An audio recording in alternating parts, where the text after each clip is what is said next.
Hello, good morning, everyone.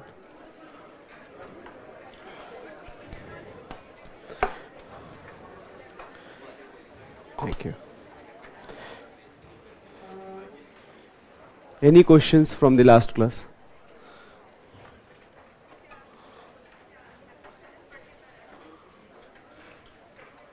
Any doubts? Yeah.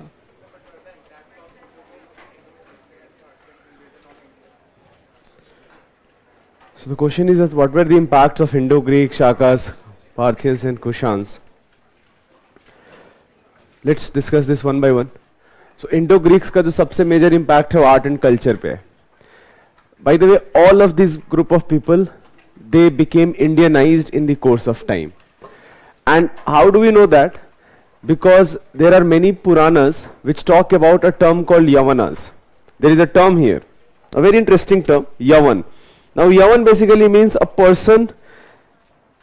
Ideally, originally it meant that someone who has come from Greece, but later it denoted anyone who has come from outside. अब जो यवनाज है इनका जो integration in the society, how that happened, इनका जो integration in the society है, there are many Puranas, even there is a very famous text book called Manusmriti which talks about that ये जो यवनाज हैं they are 2-3 stories. One part is कि ये वर्ण संकर है. वर्ण संकर मतलब कि someone who is born from a Kshatriya man और शूद्र वुमन. सो वर्ण शंकर है कि एक फादर साइड से they are from another varna, mother side से from another varna. Then there are instances where it is mentioned that they are Kshatriyas but they forgot to do sacrifices, what is expected of a Kshatriya.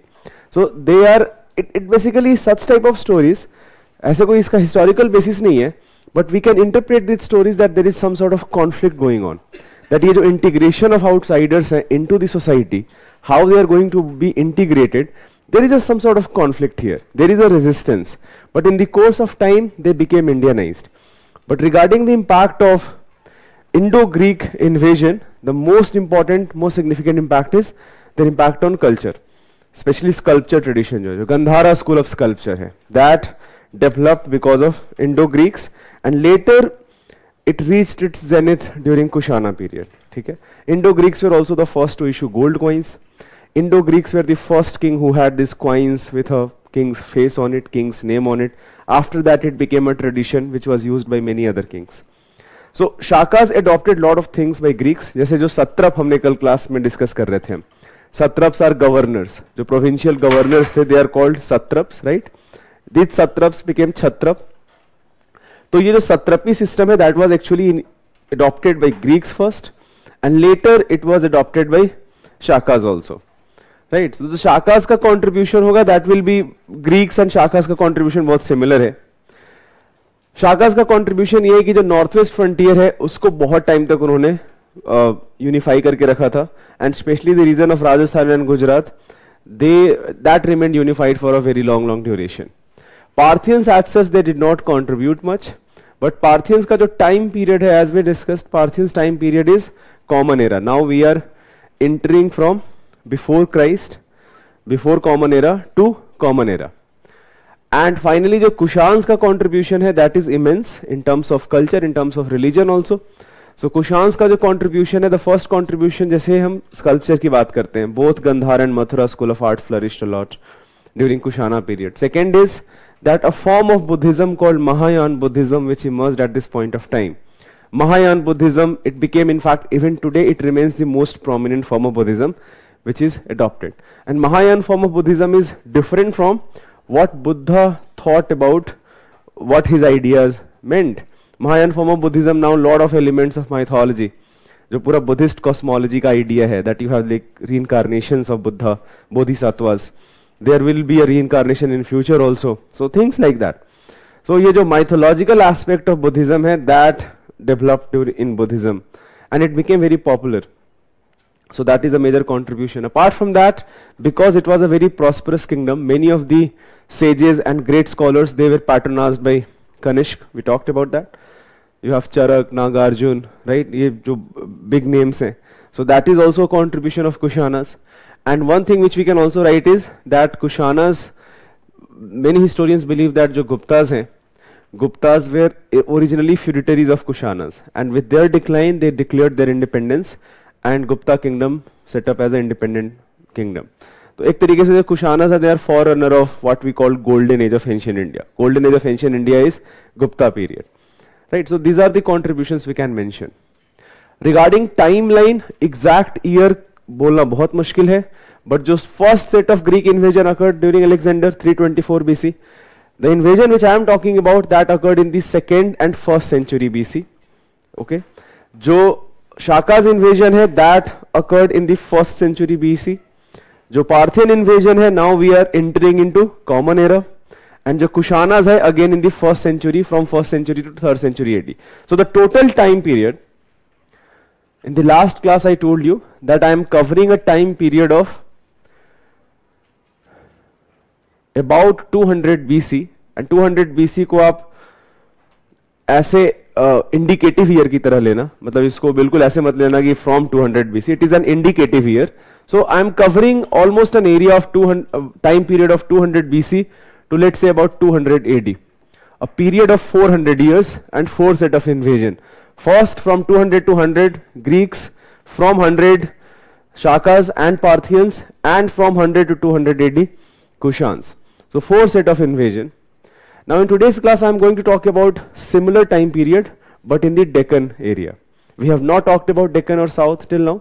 So for the first time we are going to talk about what is happening in the Deccan period. Now in Deccan period a very important kingdom emerged called Satavahanas.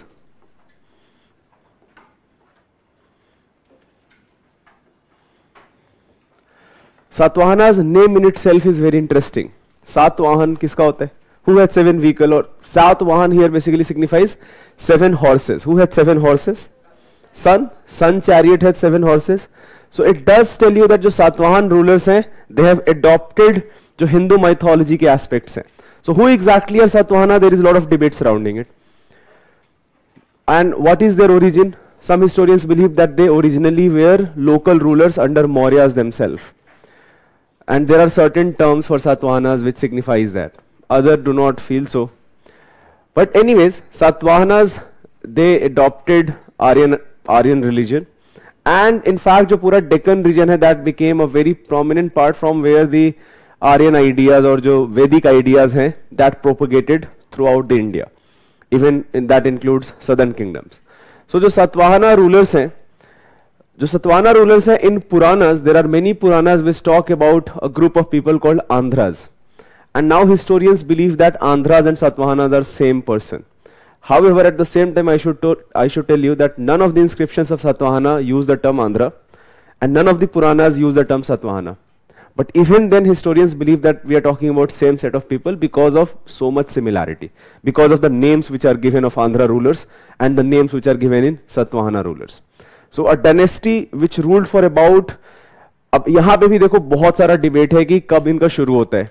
जैसे one of the school of thought is that their rule started in 3rd century BC and ended by 1st century BC itself. Another is that it started in 2nd century BC and may have continued till 1st century AD or even 3rd century AD. So there is a lot of debate. Timeline यहाँ पे fix नहीं है. There have been many attempts to fix the timeline. Whatever attempts, for example, I am going to give you certain timelines. जैसे Gautamiputra Shatkarni is the greatest king of Satvahana. I am going to give you a timeline, but I should tell you, use that timeline as a caveat. That is again only an indicative timeline. Exact authenticate करना, जैसे अशोका के बारे में authenticate करने के बहुत तरीके हैं. That when exactly Ashoka ruled. We have lot of sources, not lot, but we have sufficient number of sources that we can pinpoint his timeline. But in case of Satvahana, it's very difficult. So the sources of Satvahanas, how do we know about Satvahana rulers? There are mainly 3 sources in fact. First is their own inscriptions, especially you have caves in the region of Pune and Nasik, so which is called Nane Ghat cave and again Nasik cave. So ये जो 2 caves हैं, cave inscriptions are a very major source to know about Satvahana rulers. Then you have Puranas, certain Puranas talk about Andhras, वो भी एक बहुत important source है. And third very important source is numismatics also, because Satvahana issued many silver coins, not gold coins, but silver coins. And now they became the first Indian rulers who had picture of king and the name of king on the coin. And they learned this from Shakas. Shakas learned it from Greeks, and from Shakas, Satavahanas learned it. So जो coinage है, that also is a very important source to know about Satvahana ruler. जैसे in fact in one of the instance we can use coinage to know the political history of Satvahana. Coinage, I told you in the very first class, is very important to know about economic history, about trade, things like that. But in one of the cases there is a ruler called Nahapanna. Nahapanna is defeated by Gautami Putra Satkarni, and Nahapanna has issued many silver coins. He has his name. Those silver coins are recovered by Gautami Putra Satkarni, who is a Satvahana ruler, and now he restructures those coins. अब वो उस coin पे जो original name है उसके बाद वहां पे Gautami Putra Satakarni and his picture is given. तो ये जो रीस्ट्रकिंग है, we have techniques to know कि ओरिजिनल पिक्चर क्या था, ओरिजिनल नाम क्या था, एंड लेटर कौन सा नाम जो है फिर वो ऐड होता है. So we do know that this coins were restruck. What it signifies is that he was defeated, Nahapanna was defeated, his coins were covered, and Gautami Putra Satkarni issued same coins now in his own name. So this is in fact, here we are using coinage to know about political history. So sometimes numismatics can also be helpful in political history. So Satvahana's origin very unclear, timeline very unclear. The most accepted, I am going to go use this 2nd century to 1st century AD or 2nd century, ये timeline भी हम use कर सकते हैं. From 2nd century BC to 2nd century AD, Satvahana for more than 300 years, they remained a major power in the Deccan area. They ruled what modern day Maharashtra is, but it also included part of Gujarat, part of Andhra Pradesh, Telangana, part of the lower part of Madhya Pradesh hai. All those regions were ruled by Satvahana ruler. They claimed themselves to be Brahmins. This is again very interesting. They did not claim themselves to be Kshatriyas, but Brahmins. In fact, Gautami Putra Satkarni considers himself as a destroyer of pride of Kshatriyas. There is a title he takes, Kshatriya Dap Manmada, which basically signifies that a ruler who has destroyed the pride of Kshatriyas. So it also tells you that some sort of conflict is going on between these two ruling classes, Brahmins and Kshatriyas. Brahmins are not traditionally ruling class, they are priestly class. But यहाँ पे जो गौतमी पुत्र सतकर्णी है, he considers Kshatriyas to be enemies and he defeats many Kshatriya rulers. There is another very interesting thing about Satvahanas, that Satvahanas जो है, they often took their mother's name. जैसे गौतमी पुत्र सतकर्णी, गौतमी पुत्र, he is son of Gautami. So by the way, society is patriarchal. This may signify that women have some higher position, but society still is patriarchal. जो पूरा succession है that is पैट्रिलिनियल. ऐसा नहीं कि daughters को आपको थ्रोन मिल रहा है, थ्रोन जो है वो सन के पास ही जा रहा है. But many of the ruler, जैसे Vashishthiputra Pulumayi, that he is son of Vashishthi. So you have many such names where the king is known by mother's name. So these are some interesting features about Satvahanas. Another interesting thing is, which I already have told you, that Satvahanas and Western Kshatraps fought many wars. And these wars mainly occurred over control over certain ports.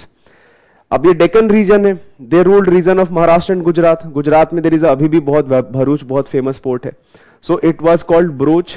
Then you have Kalyan in Maharashtra.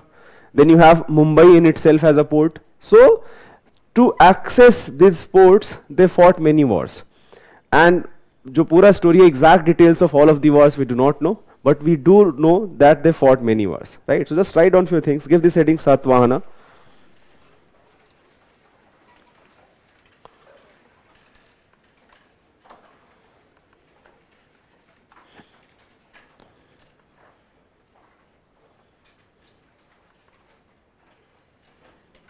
Satvahana. Write down. एक context पहले दे दो. आप time period अगर आपको लिखना हो तो आप लिख सकते हो 2nd century BC to 2nd century AD. And आपको स्टार मार्क करना हो तो स्टार मार्क कर लेना. This is a indicative timeline. Exact timeline is very debatable. So if you want to write down the timeline of Satvahana rulers,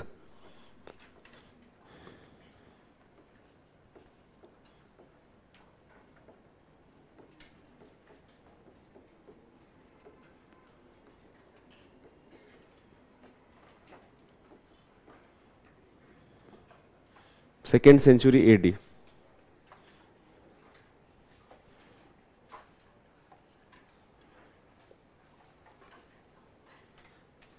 So we have few sources to know about Satvana. आप sources simply एक लिख लेना. There is a very famous cave called Nane Ghat cave. This is in Pune, Maharashtra. Then you have Nashik cave. यहाँ पे inscriptions मिलते हैं हमको.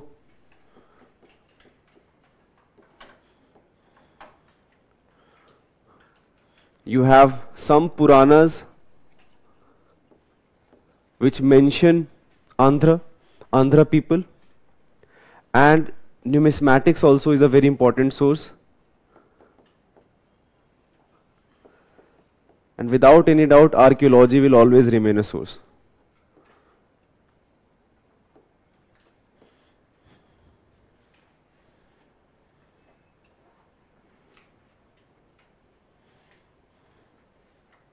There is in fact another cave you can mention, Karle caves.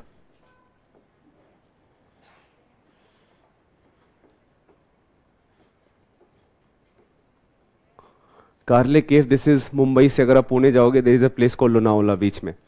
तो लोनावला के आसपास ये केव है, कार्ले केव. यहाँ पे भी आपको जो केव इंस्क्रिप्शंस हैं, you are going to find information about Satvahana rulers.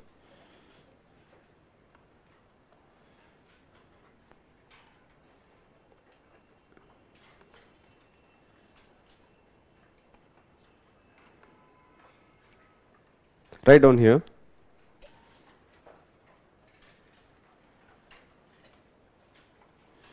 In the Deccan region,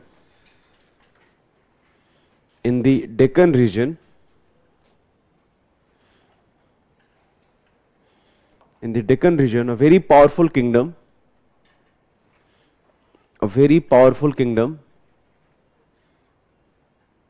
known as Satvahanas,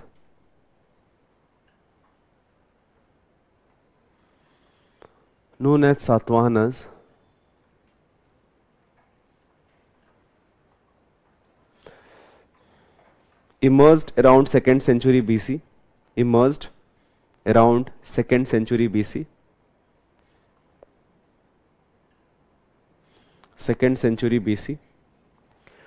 Just there are few questions. ये question मैंने कल भी देखा था. Yuvraj has a question that if Buddha statue has been made masculine, while Buddha may not have been masculine in reality, does it affect the religious sentiments of Buddha followers?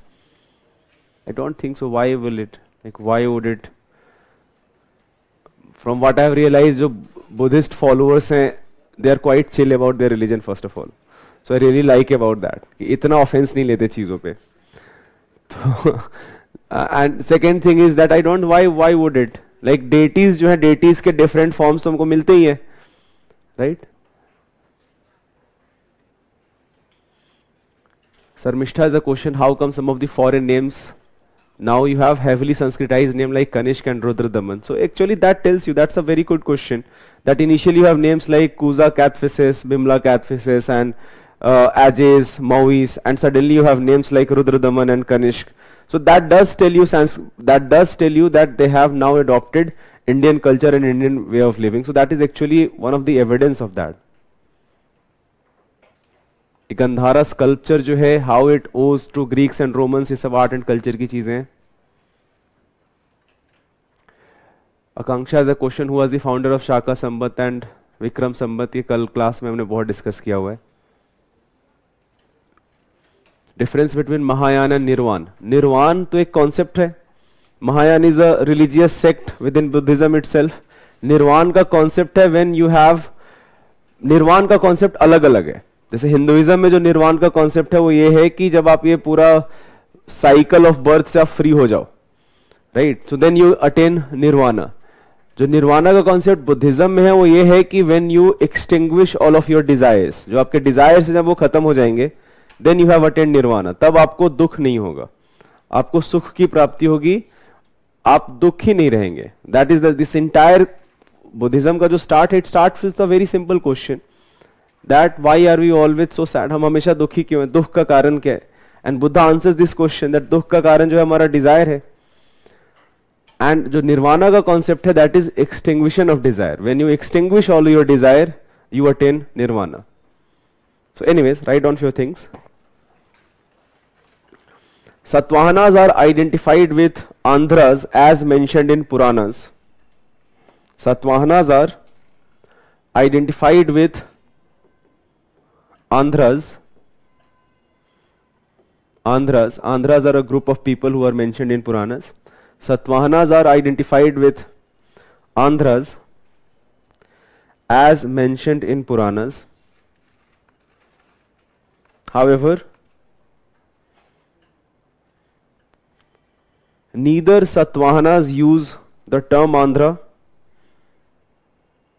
neither Satvahanas use the term Andhra in any of the inscriptions. In any of the inscriptions,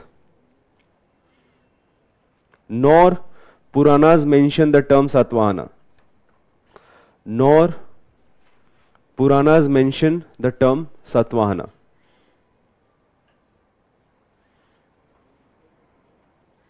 Nor Puranas mention the term Satvahana.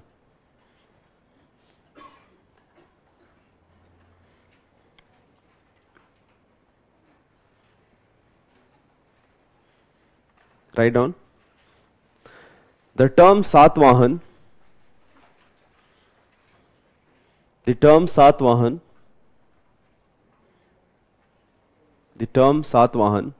means driven by seven, driven by seven, driven by seven,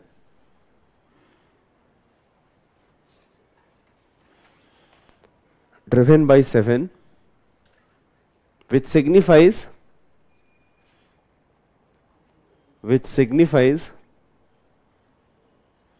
chariot of sun, which signifies chariot of sun. They initially, write down in next paragraph, they initially established their hold, they initially established their hold over the area Pratyasthan,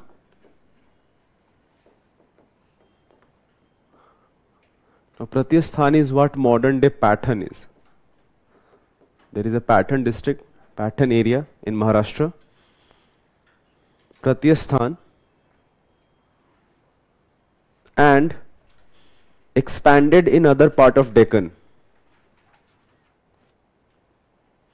Expanded in other parts of Deccan.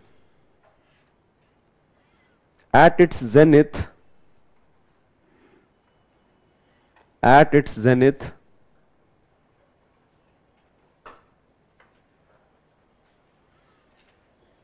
the kingdom included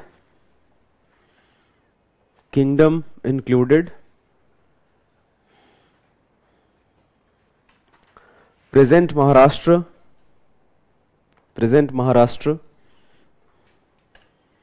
and parts of Andhra Pradesh,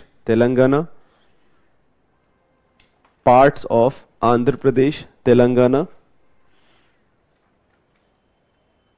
Gujarat, Karnataka and Madhya Pradesh. Gujarat, Karnataka and Madhya Pradesh.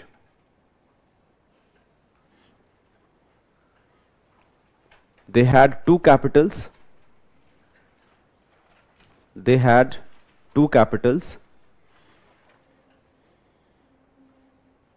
प्रत्यस्थान, जो भी हमने लिखा था, Pratishthan and Amravati. Pratishthan and Amravati.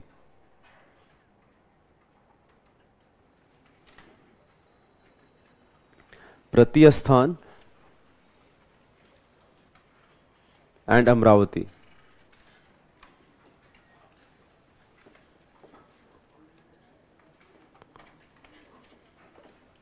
Write down in next paragraph or next bullet point. The dynasty was founded by, now these are some of the factual information you need to remember. Few kings. So most important king is Gautamiputra Shatkarni, जो आपको याद रखना है. But जो founder of dynasty है, in general आपको याद रखना चाहिए. कोई भी kingdom अगर हो, तो जो founder है वो पता होना चाहिए. So the dynasty was founded by Simuka, The dynasty was founded by Simuka,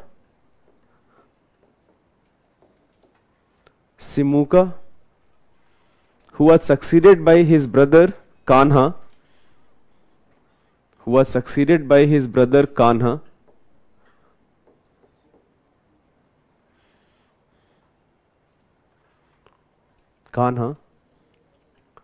Write down. The third king of dynasty, Satkarni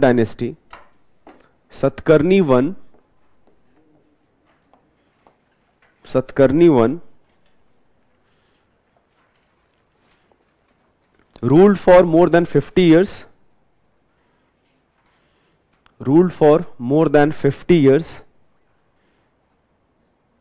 and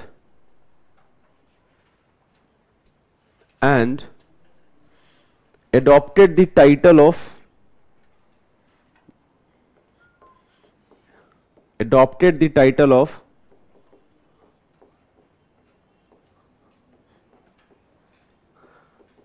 Dakshinpathpati, Lord of Dakshinpath.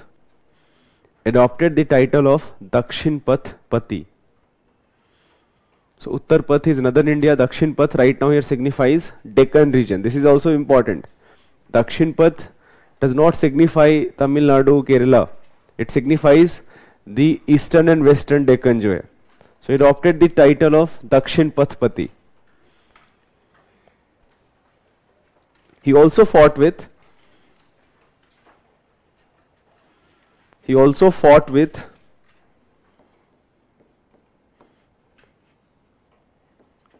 Kharavela, Chedi king of Kaling. कल class में मैंने बताया था खारावेला के बारे में. Kharavela fought with Pushyamitra Shunga also. Kharavela, Chedi king of Kaling.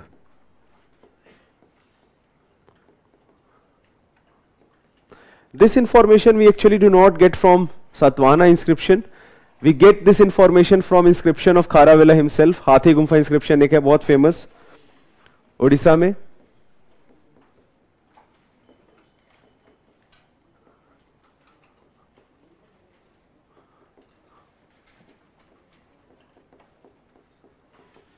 In this inscription, जो खारावेला का जो reign है, which is spanned across many years. Every year, what are the major things he did? That is mentioned. In year 1 he did this, in year 2 he did this.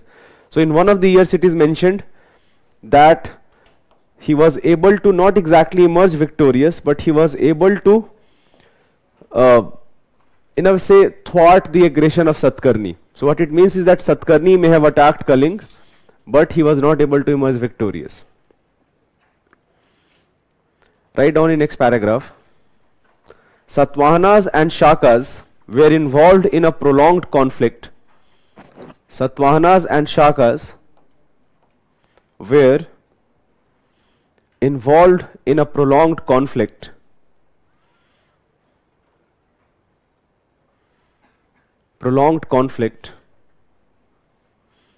over the control of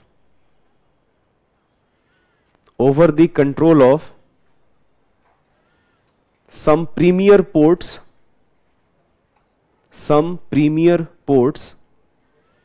such as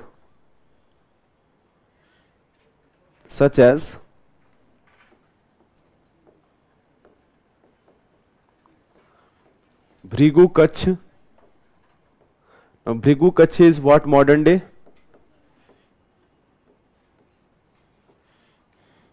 broach port जो है गुजरात का. Bhrigu Kutch, Kalyan is a port in Maharashtra.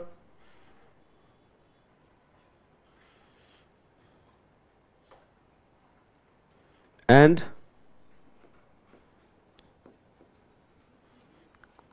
सुपरका, जो सुपरका port है ये आपका मुंबई के पास नाला सुपारा करके एक रीजन है.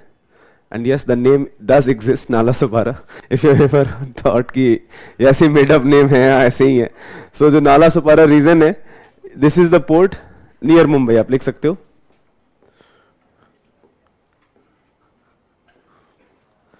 So we can identify these places, and that is quite amazing. In many cases, we cannot even identify places. Okay, the names which are mentioned, the places which are mentioned, can we identify them? So in this case, we can actually identify them. Anusha, the question is Yaman and Yaman Priya same. I will talk about Yaman Priya, don't worry. Kharavela was a single ruler or many rulers? अभी तो हम single ruler की ही बात कर रहे हैं. Kharavela is a very famous ruler from Kaling. I'm only talking about one ruler, not many rulers. Write down next paragraph. Gautami पुत्र शतकर्णी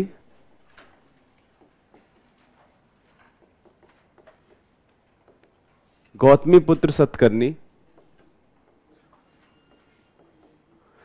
जो टाइम पीरियड होगा that will be about 130 to 150 AD, and I will again repeat,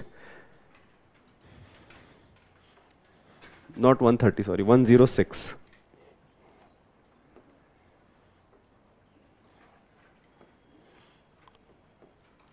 106 to 150 AD. Some places it is also mentioned 130 AD. So I will repeat कि time period अलग हो सकता है, and that is totally fine. These are indicative timelines. Exact time period mention करना बहुत मुश्किल है. Gautami Putra Shatkarni is considered as the greatest ruler of dynasty. Gautami Putra Shatkarni is considered as the greatest ruler of dynasty. He restored the fortunes of Satavahanas. He restored fortunes of Satavahanas, earlier lost from Shakas. Earlier lost from Shakas.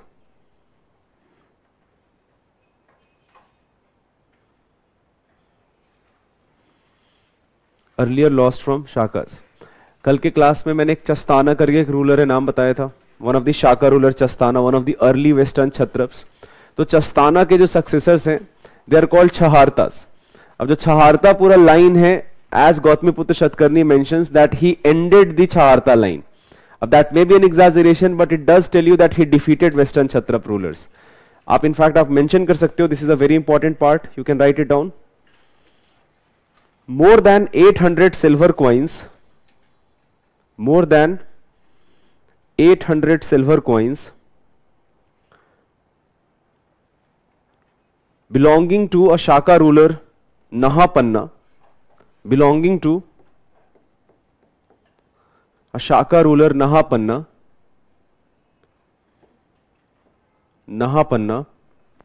were restruck by Gautamiputra Shatkarni. Were restruck by Gautamiputra Shatkarni.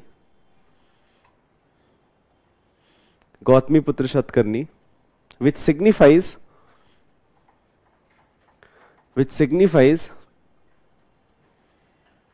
Satkarni's victory over Shaka ruler. Satkarni's victory over Shaka's ruler.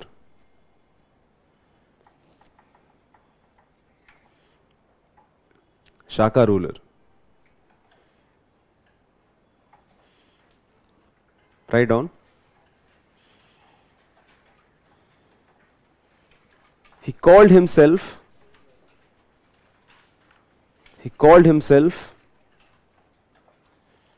Kshatriya Dap Manamada.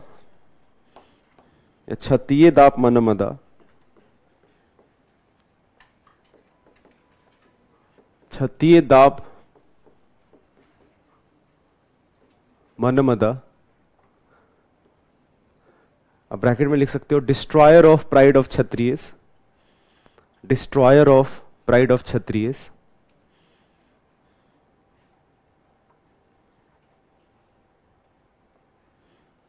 Destroyer of pride of Kshatriya. And is described as Ek Brahman. Described as Ek Brahman. एक ब्राह्मण means peerless ब्राह्मण, इसका कोई peer group नहीं है.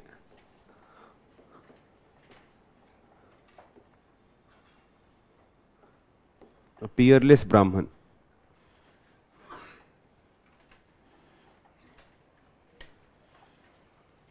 So peerless Brahman basically signifies that even among Brahmins he is unique.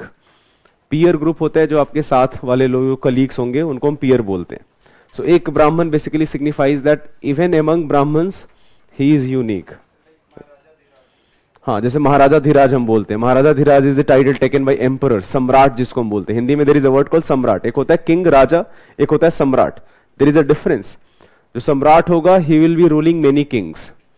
सो जैसे एक Brahmin here means that even among Brahmins he is unique. Write down. He donated land to Brahmins and Buddhist monks. He donated lands to Brahmins and Buddhist monks.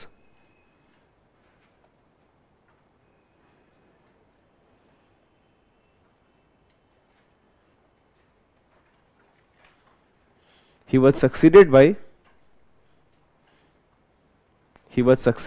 his son Vashishthiputra Pulumayi. Vashishthiputra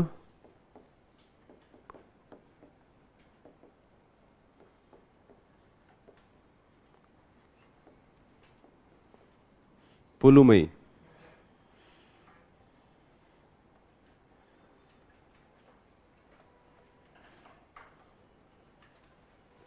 So these are some of the important kings. There is another name, Yagshri Shatkarni. I don't think you need to know all the names of this lineage, but there are some important features. Now there are some interesting things which you need to remember. First is that they consider themselves to be Brahman rulers, not Kshatriya rulers. And in fact, in one of the inscription, Gautami Putra mentions that it is his duty to uphold the fourfold Varna system. So Varna system is very much prevalent as part of Deccan region, and he considers his duty that he has to uphold this Varna system. Second thing which you should know, a very very important information, that for the first time the land grant given to Brahmins and in general to monasteries, religious persons, for the first time it was started by Satavahanas. And I'm going to talk about that how this become a practice in later kingdoms. ये जो giving land grants to Brahmins, which was started by Satavahanas, used by Guptas also, not up to the large scale, but used by Guptas, but later it was specially used by southern kingdoms such as Pallavas or Chalukyas or even Cholas.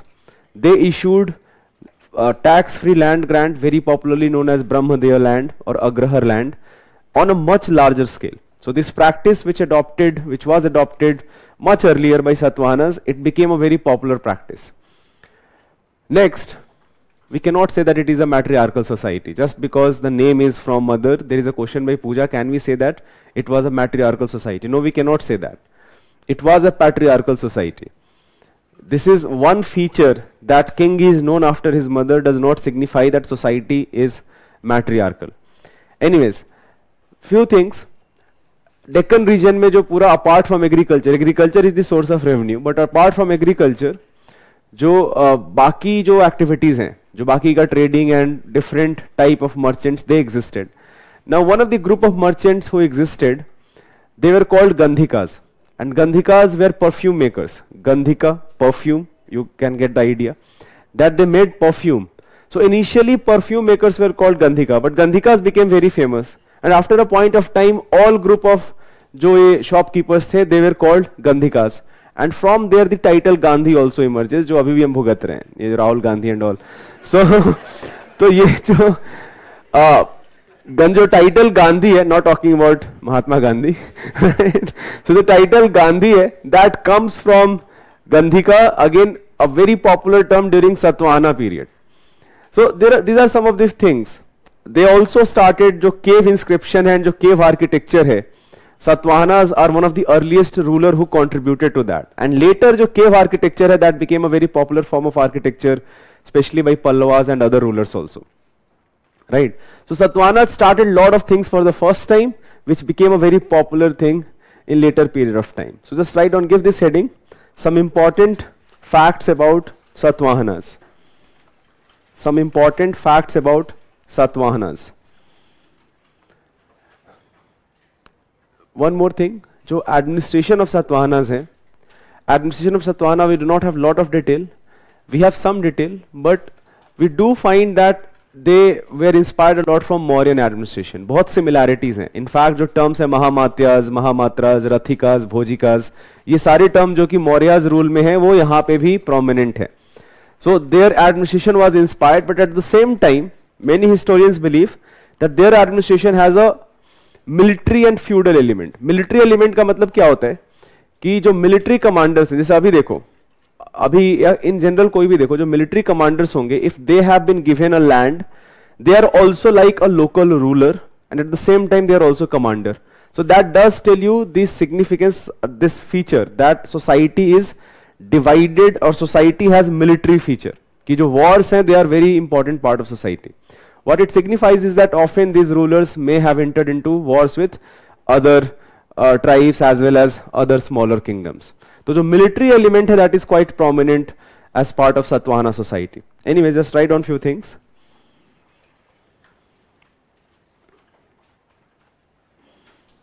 Some important facts about Satavahanas. Write down in bullet points. Kings used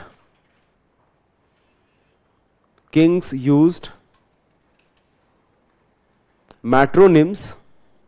Kings used matronyms.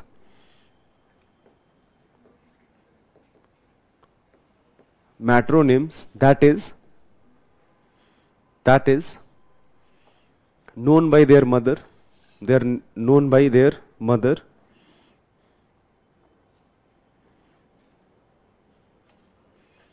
Known by their mother. Although society was not matriarchal.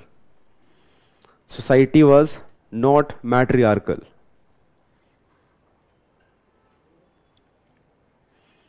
Not matriarchal. Next, they started the practice of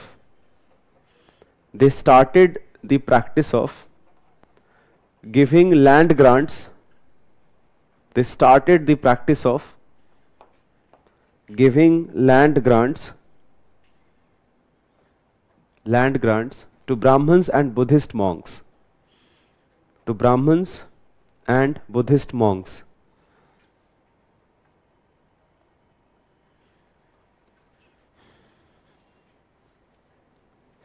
They are the first Indian rulers. Next bullet point. They are the first Indian rulers to issue coins. They are the first Indian rulers to issue coins with ruler portrait on them. With ruler's portrait on them.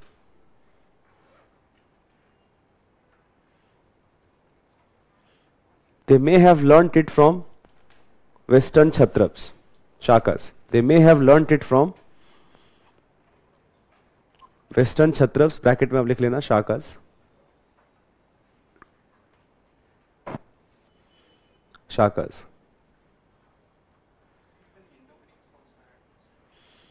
No, but I'm talking about how Satavahanas learned. It was started by Greeks without any doubt. Shakas learned from Greeks and from Shakas. तो Satavahanas का direct contact जो है वो Shakas से है, Greek से नहीं है.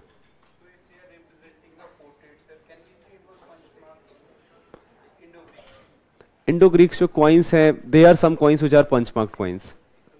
There are coins, die-struck coins also and punch-marked coins also. Both types of coins were issued. Write down next bullet point. The official language was Prakrit. The official language was Prakrit.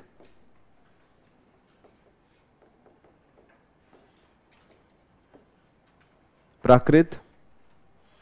The rulers also patronized Sanskrit. The rulers also patronized Sanskrit.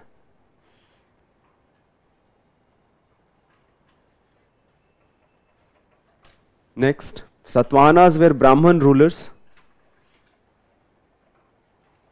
Satavahanas were Brahman rulers.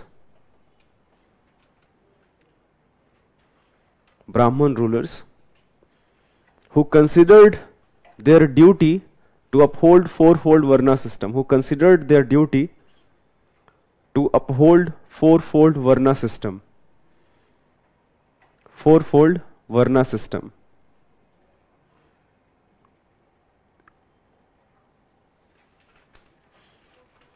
Next, kingdom was divided into districts. Kingdom was divided into districts which were called Ahar. Ahar. इसी में लिख लेना. The administration was similar to Maurya's. The administration was similar to Maurya's.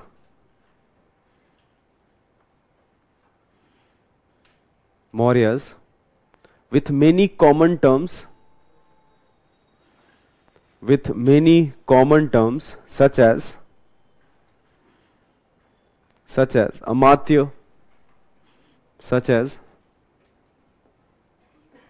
Amatya, Mahamatas, Mahamatas, etc.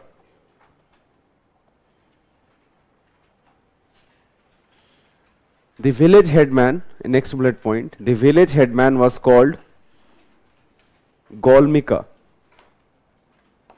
The village headman was called Golmika. So village is again an important unit of administration.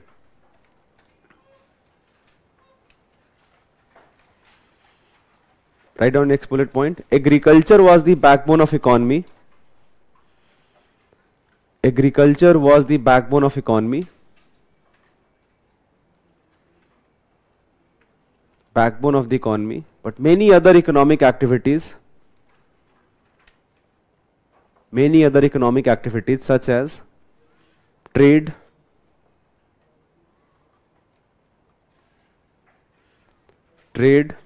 comma,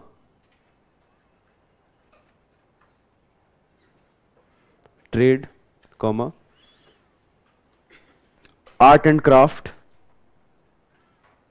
craft,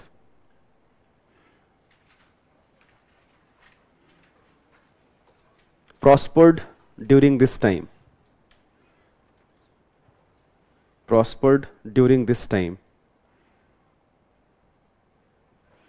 Among the artisans, write down.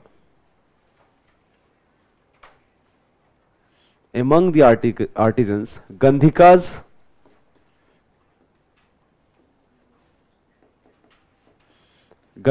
are mentioned as perfume makers. Gandhikas are mentioned as perfume makers, but later they signified all types of shopkeepers.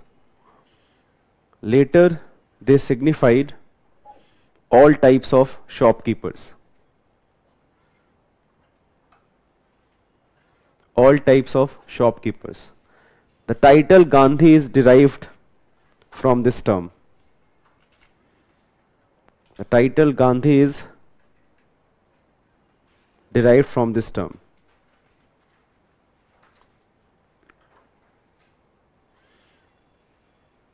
Next, they issued silver coins. They issued silver coins as well as copper and lead coins. They issued silver coins as well as copper and lead coins with king's portrait and religious symbols, as well as copper and lead with king's portrait and religious symbols.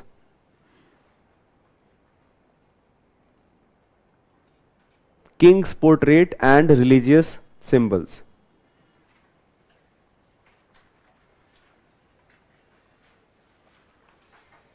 They also contributed to cave architecture. They also contributed to cave architecture.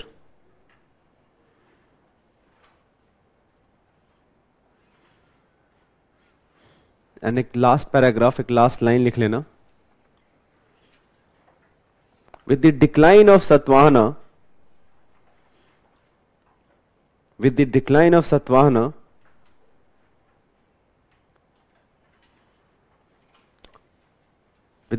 Satvahana, many other kingdoms such as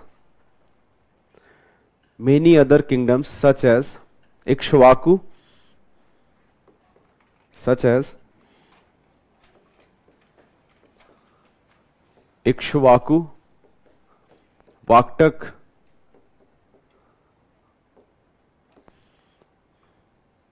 emerged in the Deccan region. Emerged in the Deccan region. Vaktak, this is T. I will talk about Vaktaks later. Ikshvakus did not play much role, but Vaktaks did play a very important role. Vaktaks had very good relation with Gupta rulers. Vaktaks were contemporaries of Guptas. They had marriage alliances also. So we'll talk about Vaktaks in detail. Anyways, this is about Satavahanas. Now we are going to talk about even further south, what is happening further south. This is the region which basically depicts a rough sketch of Satvahana Empire. In last class I was talking about ये जो Gandhara and Mathura school. I felt that a picture should in fact make much more clarity rather than imagining it. So this is just a Gandhara school of sculpture. Now this is a Greek sculpture, and look at this similarity, the drape which is covering the entire body, right? जो hair है, curly hair, जो waves आपको दिख रहे हैं. So these are some of the features of Gandhara school of sculpture. जो Mathura school of sculpture है, Buddha is quite lean, he is not muscular here. At the same time, Buddha is not wearing a full body cloth, which is in part of Gandhara school of sculpture. So there are many differences between Mathura school of sculpture and Gandhara school of sculpture. Anyways, now what is happening in southern part of the country? What is happening in the region of Tamil Nadu and Kerala as well as lower part of Andhra Pradesh? So remember the very first class. In the very first class when I was talking about prehistoric period, I was talking about we talked about various periods. जैसे Neolithic period के बारे में हमने detail में discuss किया था. Neolithic के बाद Chalcolithic भी हमने डिस्कस किया था. In Tamil Nadu and lower part of Andhra Pradesh, we find there is a time period which we called megalithic culture. Not exactly Chalcolithic, but megalithic culture. Now what megalithic culture is? A group of people who are not known by their subsistence, like agriculture क्या है, बाकी activities क्या हैं, but actually by the type of burial practices that they adopted. That this was a society which often entered into many wars, and जो warriors थे, they were given very high respect in the society. And warriors who fought and died during war, they had a very interesting burial practice. That at the center you have the dead body, and surrounding which was buried at the center, and surrounding you have these large stones which was erected in concentric circle. Now I will also tell you that there is a great coincidence here, because we find similar burial practices in the region of Europe, certain parts of Europe, especially in Scandinavian countries, जो Norway region है या जो Sweden region है, and even in UK, United Kingdom also we find similar burial practices. That is just a coincidence. As far as we know, there was no way of contacting here. But a great coincidence is there, that at the center you have dead body, and then surrounding you have these large pieces of stones which are called megalithic burial. So this period can be signified from about, let's say, 2000 BC to in fact about 400 BC in the southern India. And this period is called megalithic period, not because of agriculture activity or any other activity, but because of the type of burial practices they adopted. So there are few things about megalithic people which you should know. They knew about the art of agriculture, but at the same time agriculture के अलावा जो animal rearing है, that was a very popular economic activity. But about 400 BC, many of these tribes they started settling, and the first set of kingdoms हैं, Cholas, Cheras, Pandyas, that emerged. So give this heading, megalithic culture. Megalithic culture. Megalithic culture. Historians often use about 1200 to 300 BC for megalithic culture, but at the same time, this is a prehistoric period of southern India. Prehistoric period. Prehistoric period means जहाँ पे हमारे पास written record नहीं है available. We do not know. Only source here is archaeology. So megalithic culture.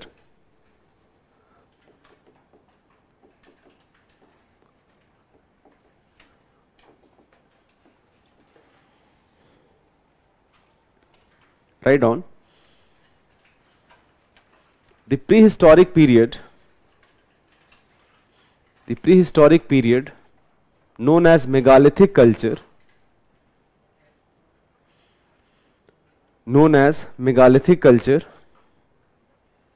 of southern India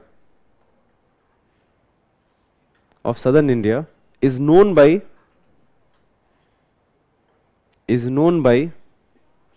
the type of burial practices adopted by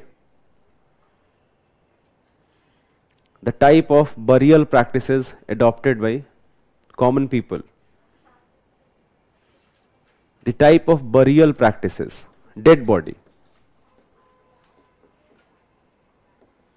The type of burial practices adopted by common people. The graves are called megaliths.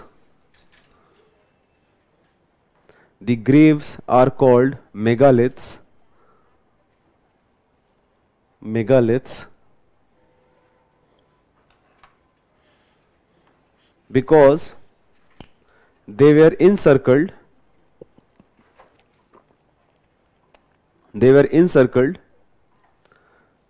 by large stones,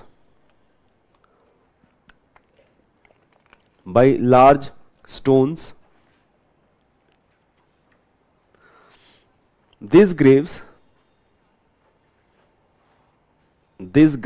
were located outside the settlement area.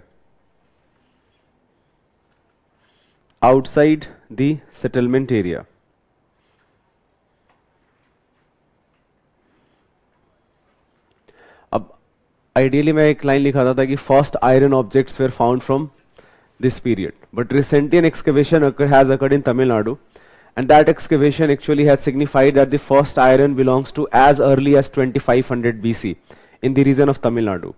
तो initially अगर आप जैसे आर्य शर्मा पढ़ोगे, आर्य शर्मा में जो chapter है पूरा megalithic culture का, वहां पे लिखा हुआ है कि first use of iron is in the megalithic period. But now we have to actually go back to, अब ये जो पूरा फाइंडिंग है, how this finding will be used in historical text book, इसमें टाइम लगता है. देखो एक चीज ना बहुत क्लियर होना चाहिए कि हिस्ट्री टेक्स्ट बुक जो हम पढ़ते हैं वो ऐसे नहीं लिखा होता है. Any type of new evidence, how it is incorporated, first that evidence needs to be, अगर मान लो किसी को लगता है कि something has been found, let's say because of archaeological digging, they are going to interpret that piece of evidence that what would have happened, किस type का लाइफ हम इमेजिन करेंगे. That research paper is going to be published into a research journal.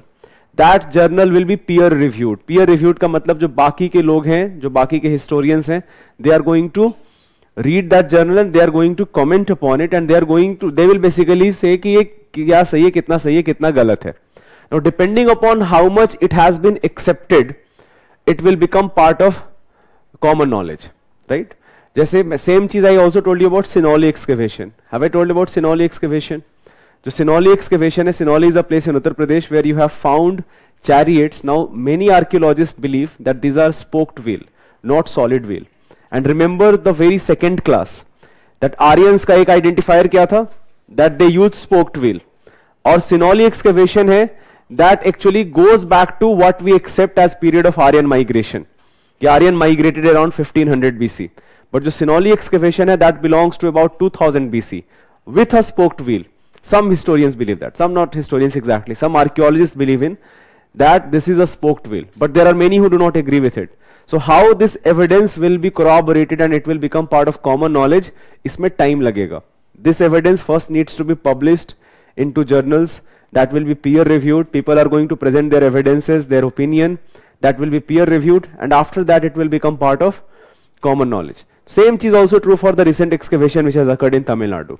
So ये जो iron वाला part है, that iron, people knew about iron in megalithic culture. Now with this excavation we have to actually go back to earlier periods. Anyways, so write it down. I'm not talking about iron, but write down the number of agricultural tools at megalithic sites.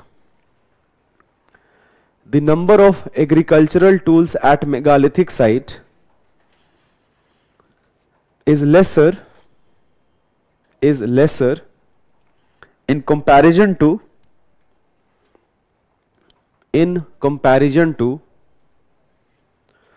Tools meant for hunting and fighting. Tools meant for hunting and fighting. Tools meant for hunting and fighting. This signifies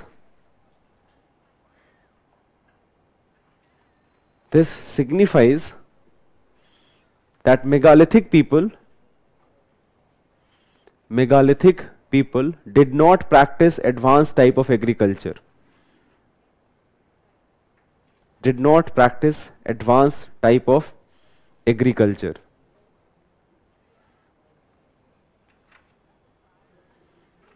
Write down, एक last point लिख लेना. Megaliths are found in almost all of southern territories. In almost all of southern territories. But their concentration is highest.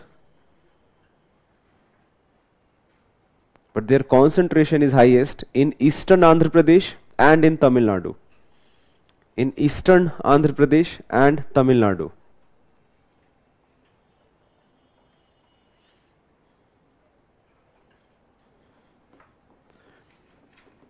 So Payyam-Palli is a very famous site. Kudu-Manal is a very famous site where you have find these megalithic burials. आप example लिख सकते हो. Payyam-Palli, Kudu-Manal.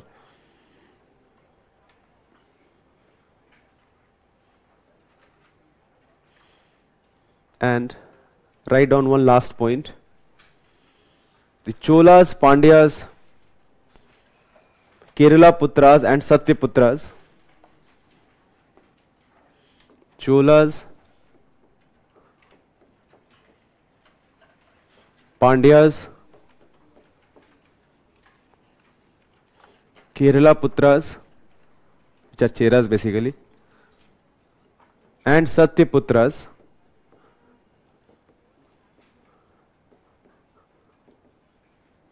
Satyaputras mentioned in Ashokan inscription. Mentioned in Ashokan inscription may have belonged to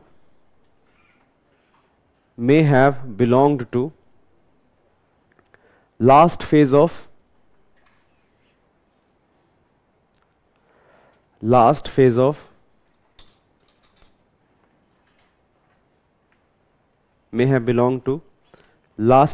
megalithic culture. Last phase of megalithic culture. So anyways, a prehistoric period which we have not talked about. अभी तक हमने discuss इसको किया नहीं था. But the next topic which is very very important, give this heading Sangam Age.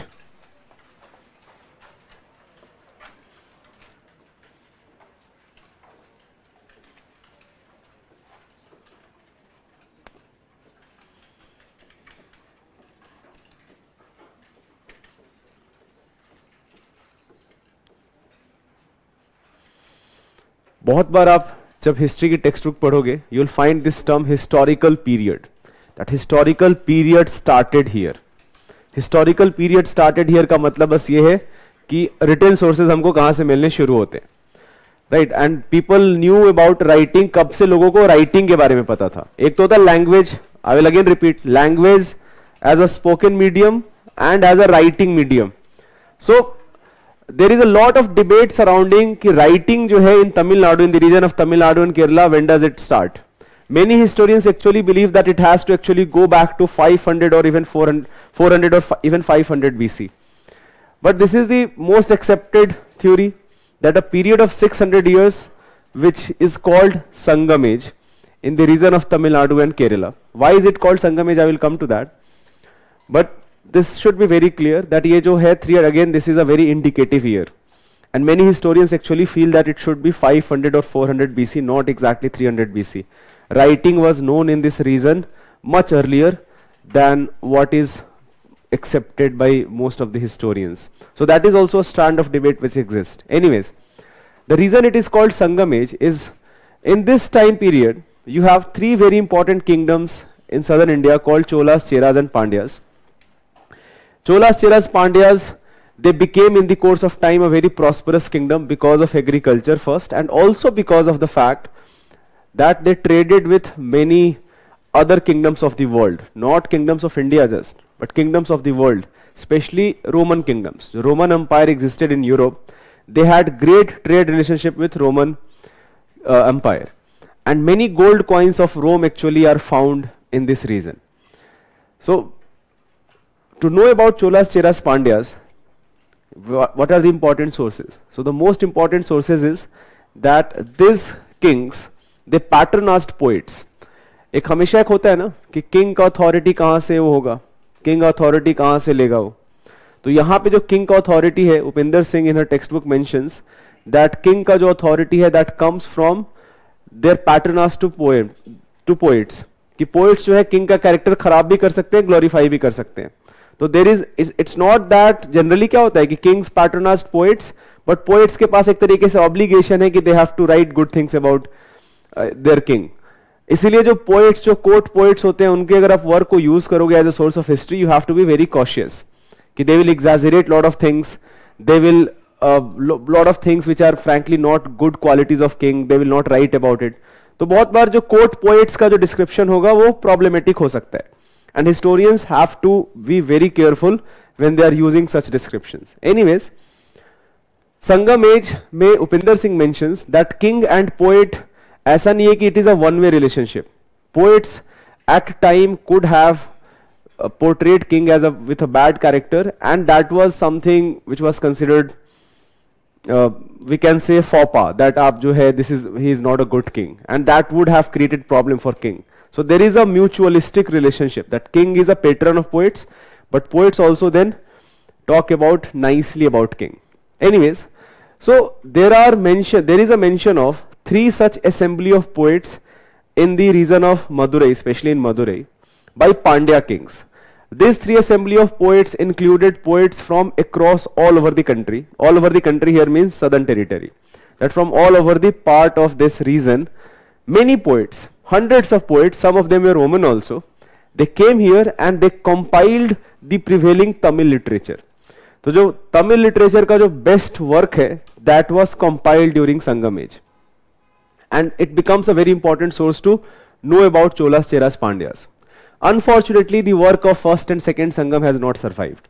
Second Sangam का बहुत ही एक वर्क जो एक बहुत फेमस वर्क है तमिल ग्रामर का called Tolkappiyam, that has survived. But first Sangam ka none of the work had survived. Second Sangam, most of the work again has not survived. Whatever has survived is from third Sangam. And from third Sangam we know that 2 other Sangams had occurred. मतलब ये हमको कैसे पता है कि there are other 2 Sangams? So that is mentioned in some of the work in the third Sangam. So 3 such assemblies of poets which talk about, and by the way this is a secular literature. It is not a religious literature. जो Sangam literature, it is not a religious literature. It is a secular literature. It talks about entire society. One of the aspect of society is kingdoms, and prominently these 3 kingdoms are covered. Cholas, Cheras, Pandyas. These are the 3 kingdoms which are covered the most in various works of Sangam literature. So Sangam literature, and even after Sangam, because Tamil as a literature flourished a lot, there is another group of literature called post Sangam literature, which was compiled after the third assembly, and even some of that work is a very great source, very good source to know about the southern territories. This is especially 2 books which I am going to talk about. First book is a book called Silappatikaram, and second book is a book called Mani Mekalai, which are they are considered 2 of the greatest work of Tamil literature. Now Silappatikaram literally means the story of anklet, payal, जो पायल होता है. So Silappatikaram tells you the story, and it's a very complex story, by the way. It's a very complex story with many nuances in the story. Generally story होता है जैसे Bollywood film की तरह नहीं है कि एक विलेन है, एक हीरो है, सब कुछ क्लियर है, राइट? विलेन ने विलेनस एक्टिविटी करी, हीरो ने हीरोइक एक्टिविटीज करी, and things at the end resolved. So there is no good और बैड का जो एक पूरा क्लासिफिकेशन है. A good, that is why I like Mahabharata as a literature a lot. The good और बैड क्लासिफाई करना बहुत बार बहुत मुश्किल है. Same thing is also true for Silappatikaram. There are human mistakes, and those human mistakes have grave consequences. But those human mistakes were done by people not with bad intentions, but only because of bad timing. So Shilappadikaram, the story is that there is a person called Kovalan. Kovalan is a very rich merchant and his wife is Kannagi. They are living in a very good marital relationship, but at one point of time Kovalan fights with Kannagi and he goes away.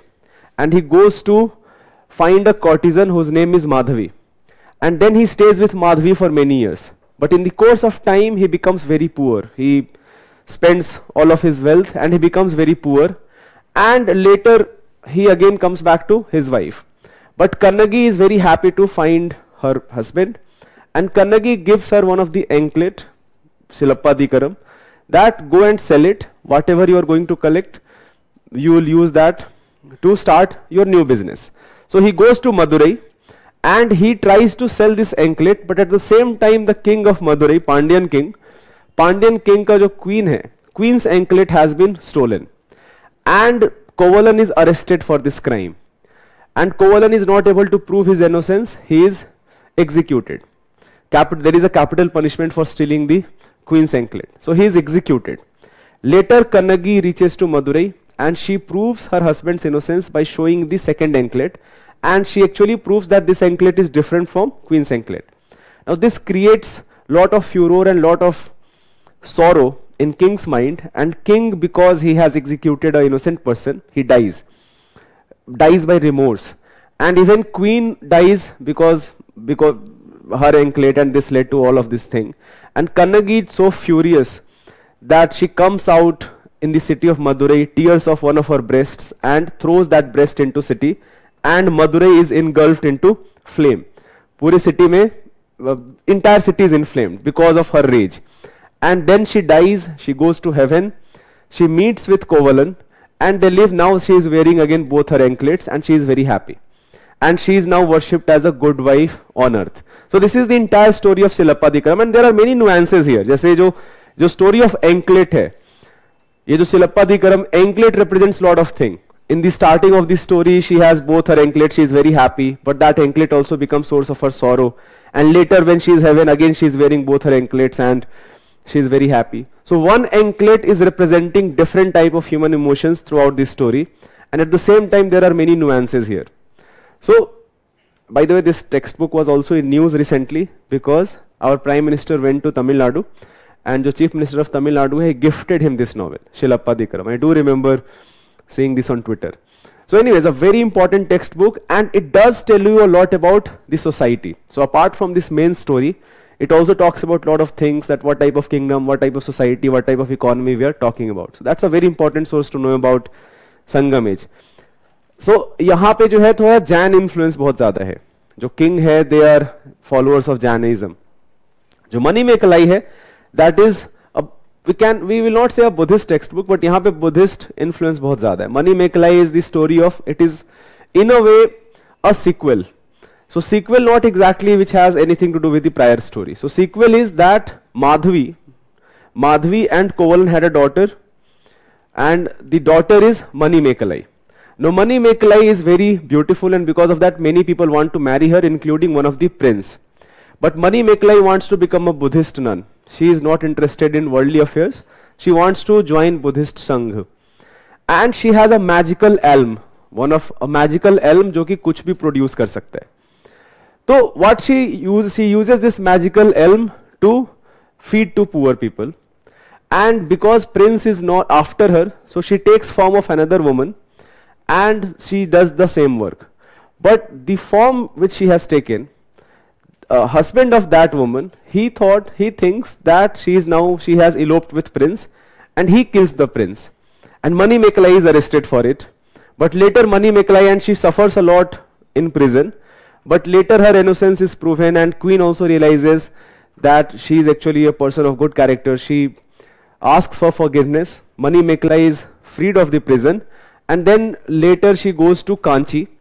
Kanchi is again a city, and Kanchi में एक drought हो रखा है, एक famine हो रखा है, and she uses her magical elm to feed to poor. And at the same point, Buddhist Sangh जो है, that was passing through, a group of Buddhist monks, she joins those Buddhist monks, and her lifelong dream of becoming a Buddhist nun, that is realized. So Mani Mekalai is often considered an inferior work. Inferior in the sense that यहाँ पे जो nuances हैं वो कम है. यहाँ पे good bad बहुत clear है. जो नुआंसेस जो शिलप्पादिकरम में है कि एक कैरेक्टर जो है कॉम्प्लेक्स हो सकता है, ह्यूमन कैरेक्टर जो है कॉम्प्लेक्स हो सकता है, all of us can become heroes and villains depending upon circumstances. ये जो पूरा स्टोरी जिस तरीके से हम पढ़ते हैं कि one person hero through out the life, that does not happen. एक बहुत फेमस कोट है इंग्लिश में, that do not know your heroes by close, you will be disappointed. आप अपने हीरोज के बारे में डिटेल में जब पढ़ना शुरू कर दोगे तो हीरोज को दूर से देखो, दूर से अप्रिशिएट करो, खुश रहो। अगर पास में चले जाओगे तो you are going to be disappointed, because you are going to find, you are going to realize that they are also human beings and they have lot of human follies very similar to you. Your hero and you are not that different. So anyways, so ये जो nuances है, those nuances are very much part of Shilappadikaram. So anyways, these are two great sources to know about Sangam age.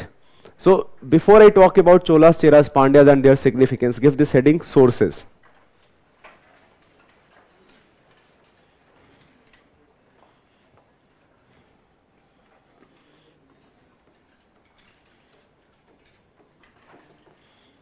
Sources. So the first and a very important source is Sangam literature.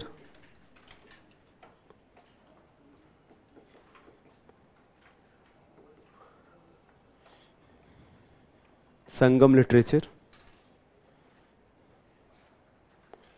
Write down. According to Tamil legends,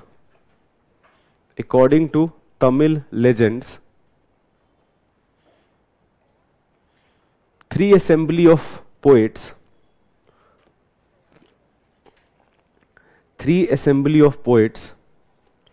called Muchangam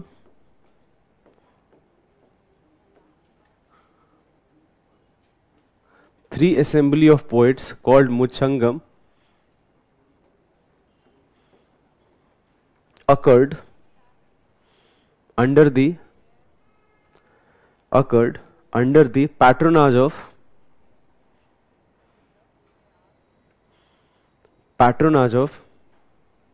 Pandya kings of Madurai. Under the patronage of Pandya kings of Madurai.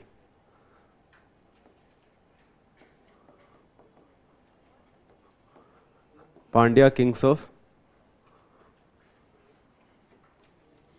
Madurai.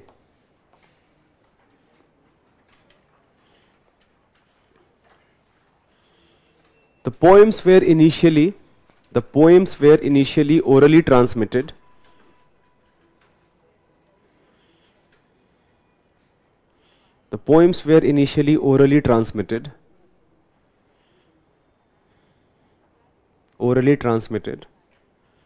Before they were finally written down.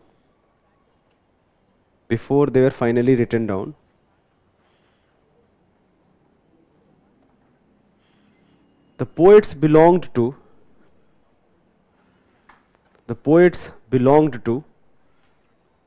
different social economic background,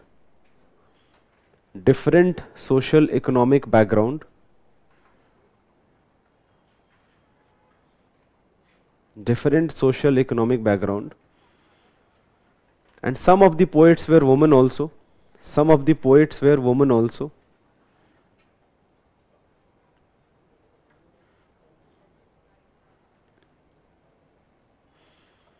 Write down next bullet point in same. The work of first Sangam has not survived.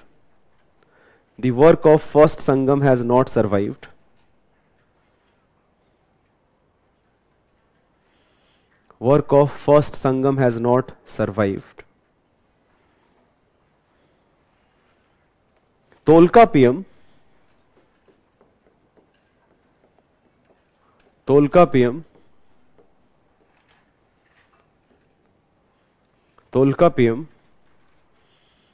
a book of Tamil grammar,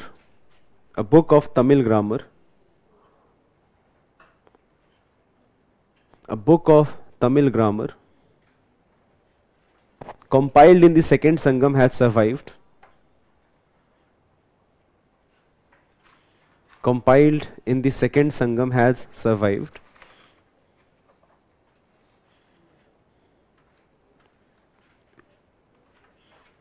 And next paragraph में लिख लेना, the work of third Sangam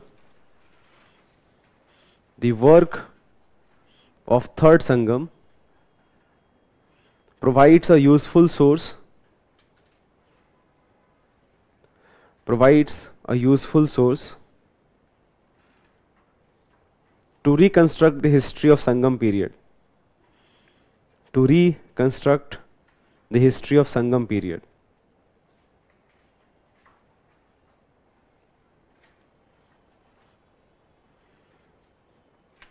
Sangam period.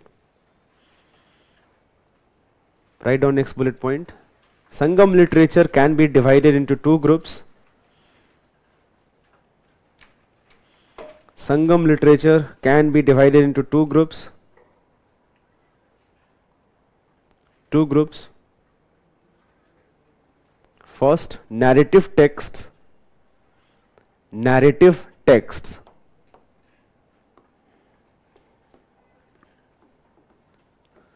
Narrative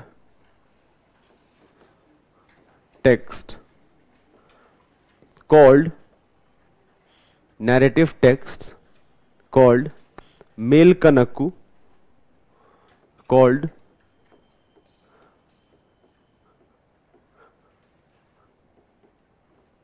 Melkanakku. इसमें एक line लिख लेना. These texts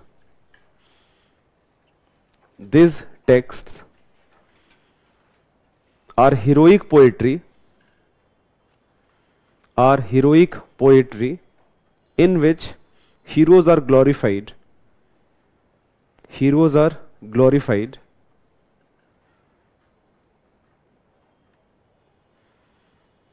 तो ये जो टेक्स्ट होंगे यहाँ पे वॉर्स होंगे, glorification of war, glorification of those heroes who emerged victorious in war, things like that. And didactic text,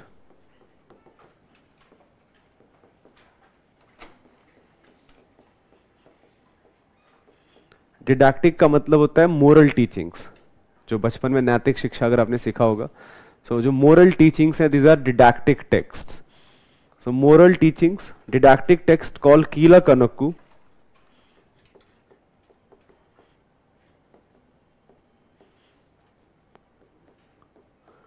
कीला कनक्कू.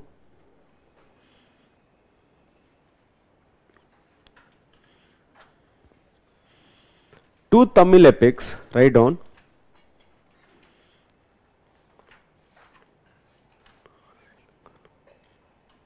Yeah, there will be one N and two K's here.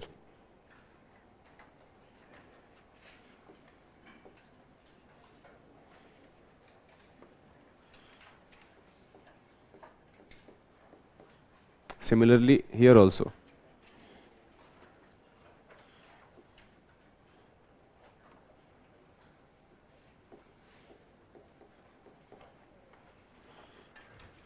Two Tamil epics, Silappadikaram. Two Tamil epics,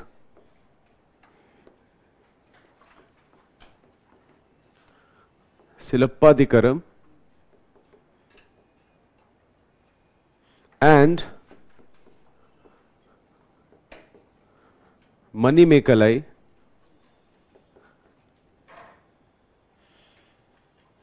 Manimekalai belong to didactic text. Belong to didactic text.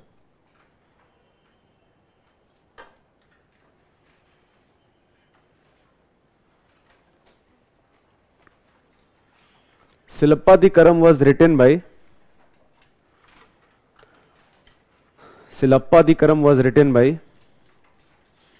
Ilango Adigal,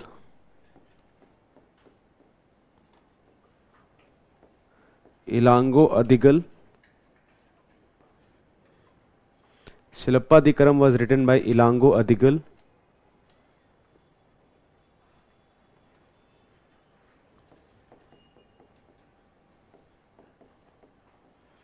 At some places you are also going to find Ilan Kovatikal. Ilango Adigal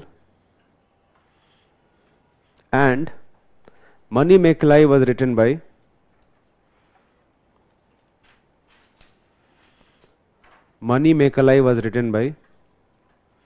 Shithalai Shatanar.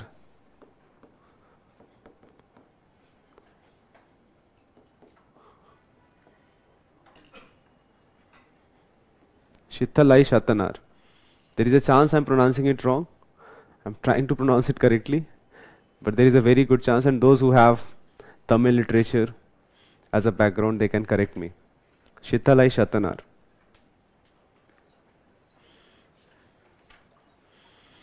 So anyways, this is the first and a very important source, but this is not the only source.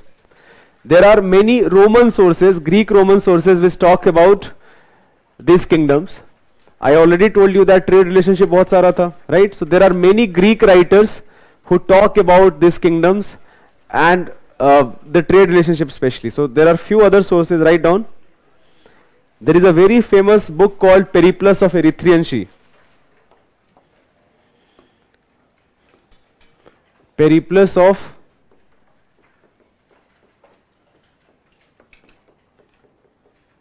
Erythraean Sea.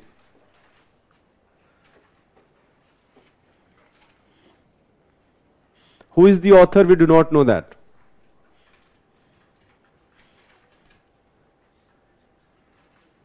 Then there is another very famous book called Natural History.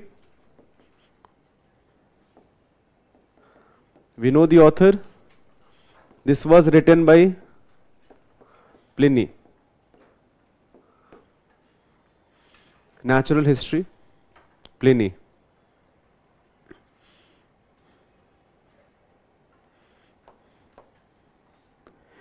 And numismatics plays a very important role here also. And so does epigraphy, studying of inscriptions. There are inscriptions of all the three kingdoms, Cholas, Cheras, Pandyas, especially Cholas. So we have found inscriptions belonging to Cholas, Cheras, Pandyas in the region of Tamil Nadu and Kerala. And study of inscriptions, in the first class I told you it is called epigraphy. So numismatics, epigraphy and archaeology तो रहेगा ही source हमेशा, आप ये भी लिख सकते हो. Archaeology also is a very important source.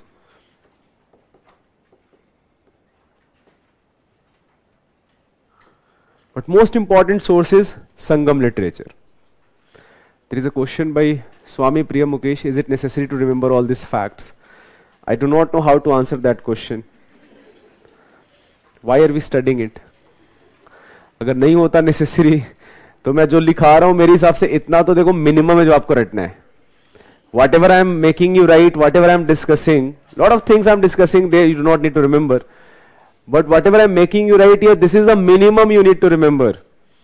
So if you think that it is necessary, it is not just necessary to remember whatever I am making you write, but more than that. Okay? In the very first class I told you that ancient history is very factual. इसमें as such कुछ वो तो है नहीं, concepts तो है नहीं. This is a very factual. But देखो एक ना बड़ा important चीज क्या होता है कि आप ना हिस्ट्री को ऐसे कहानी की तरह पढ़ते हैं. देखो हिस्ट्री की जब कहानी की तरह पढ़ोगे तो सबसे ज्यादा मजा आएगा. You are going to enjoy history a lot. But second thing which you need to realize is that history is also a discipline. It's not a story. It is a discipline. And to develop a discipline, you require a certain methodology. And for that certain methodology, you require sources and how historians use those sources.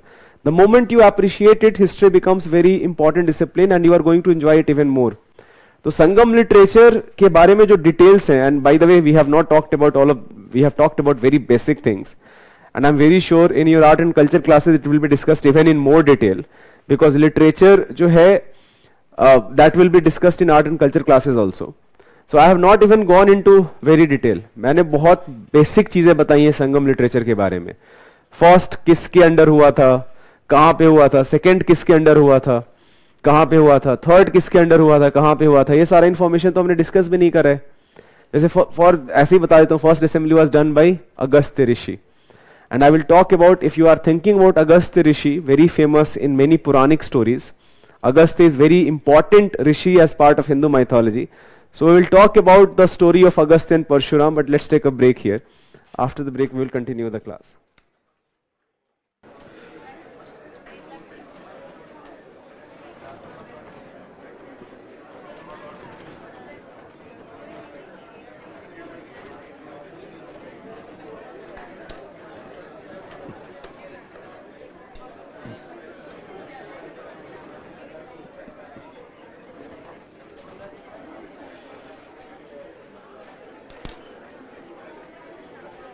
This next topic, Cholas, Cheras, Pandyas,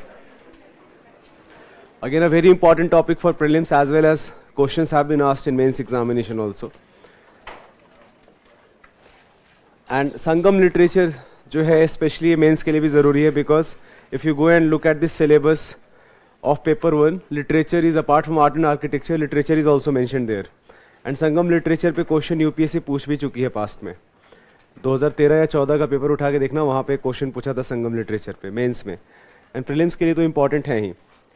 anyways, this is the time period where lot of migration from northern and Deccan region has occurred into southern part. And how do we know that? There are many stories. Again, these are not historical facts, but there are very interesting stories that how this such migration and how this interaction of different group of people has been portrayed into Puranas. Just there is a story of Parshuram and there is story of Agastya Rishi. Now Parshuram and Agastya both are very important, revered sages in Puranas, into many epics such as Mahabharata, Ramayana also. Right, so Agastya and Parshuram hai, they are mentioned both in Mahabharata as well as in Ramayana. So the story is, जैसे अगस्त्य का एक बहुत famous story है, that Agastya goes to south. He gives order to Vindhya mountain that you have to stop growing जब तक वो वापस नहीं आ जाते. So once he comes back, then you have to grow. But he never comes back, and after that Vindhya mountain does not, जो height है that does not increase. So ये जो पूरा, that actually does tell you that a migration from northern part through Deccan region into southern territory.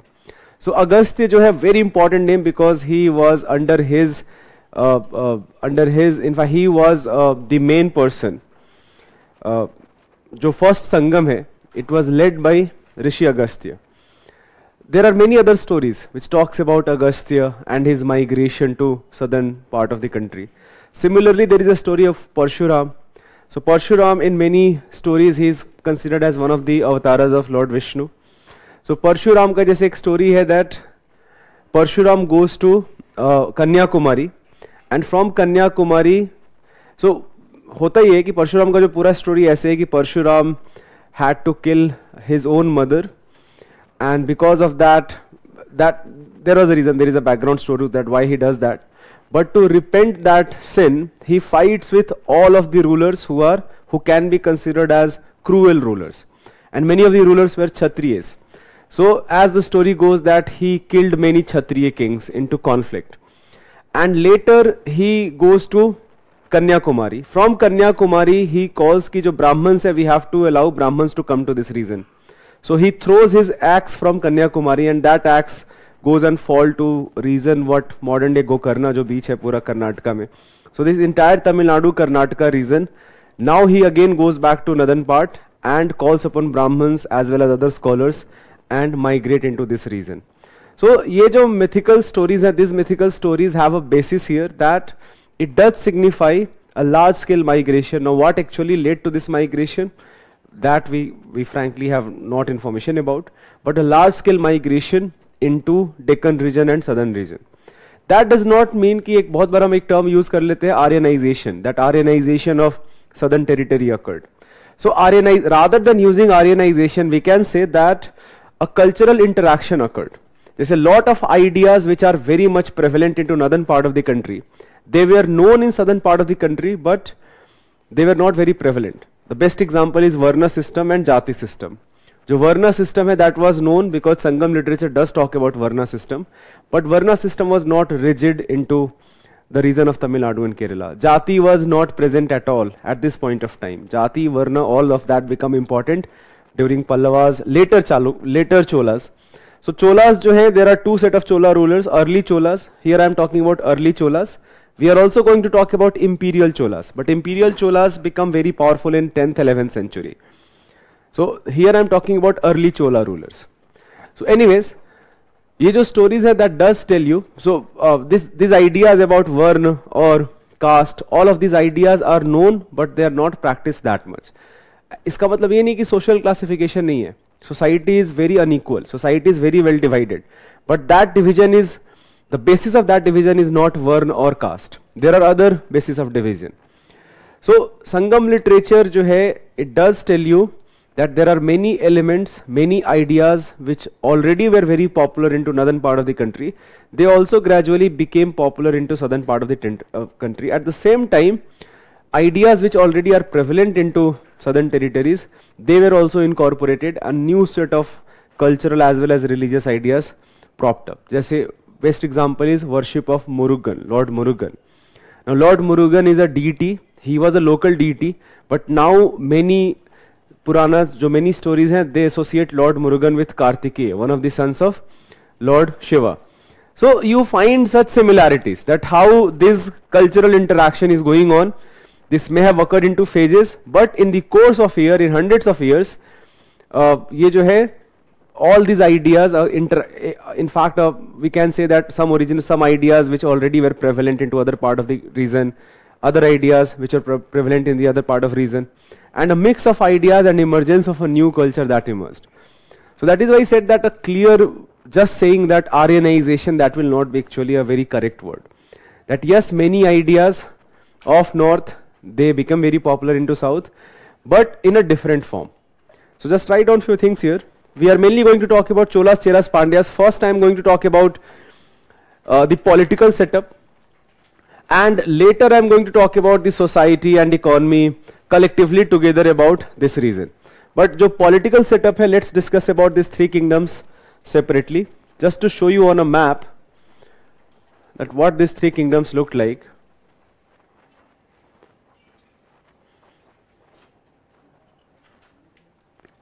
So exact demarcation है नहीं, because exact demarcation करना मुश्किल भी है.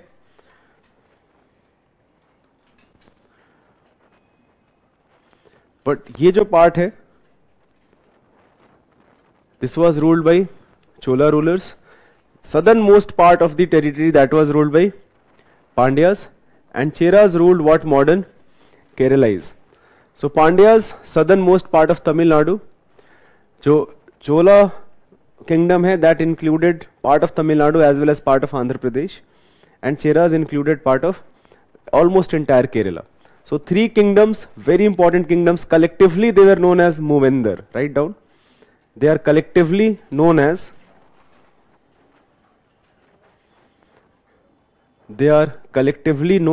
Movendar.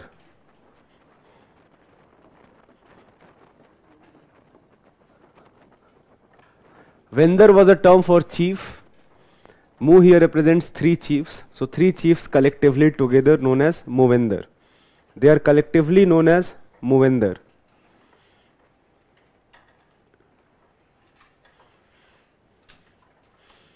Write down in bullet points. The Chola kingdom was called Chola Mandalam. The Chola kingdom was called Chola Mandalam.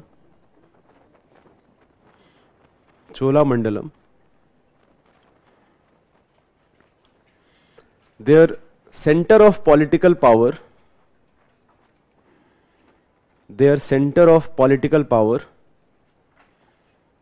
was their capital Urayur.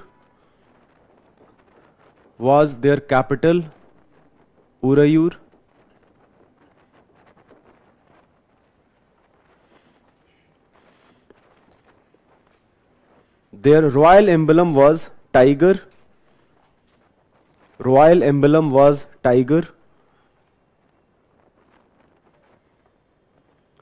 Their royal emblem was tiger, and Puhar was their premier port. Puhar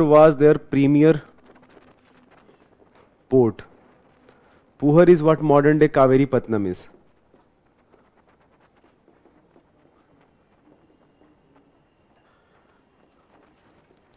Puhar was their premier port.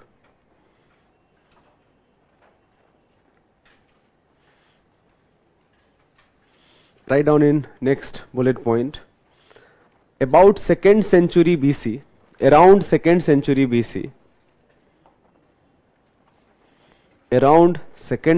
BC, one of the Chola king named Ilara One of the Chola king named Ilara had captured Sri Lanka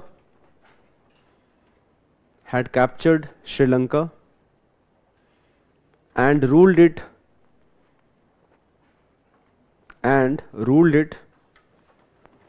for about 50 years.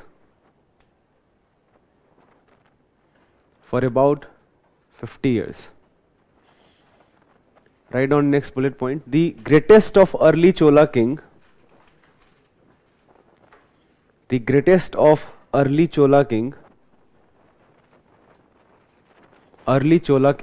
was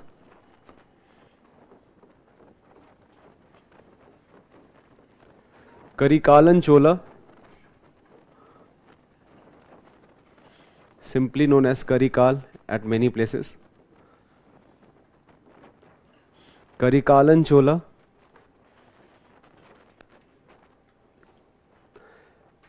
यहाँ पे time period mention करना बहुत मुश्किल है, but he may have ruled around 1st century AD. आप bracket में लिख सकते हो.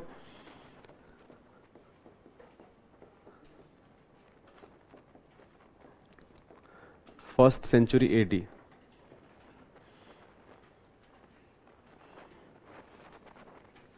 He founded the Port Puhar.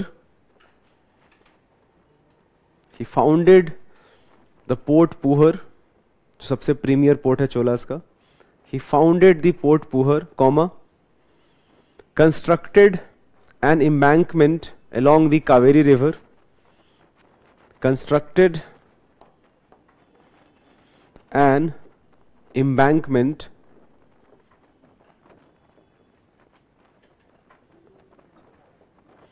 Along the Kaveri river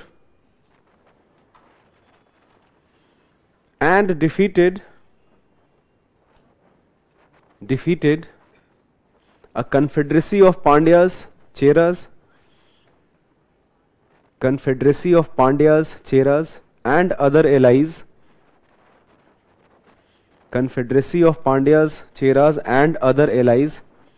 At Battle of Veni.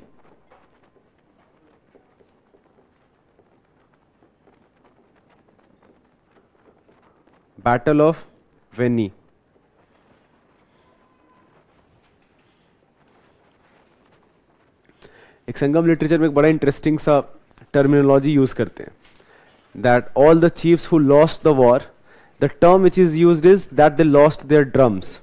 So drum is a royal insignia in a way which signifies power of a king. Losing the drum basically signifies that they have lost the war.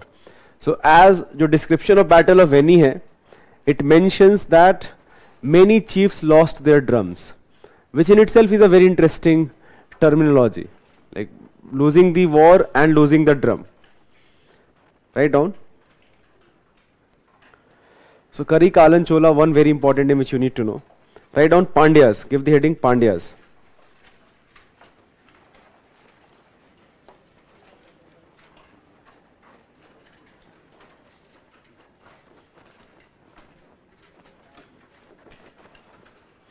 यहाँ पे एक line लिखना.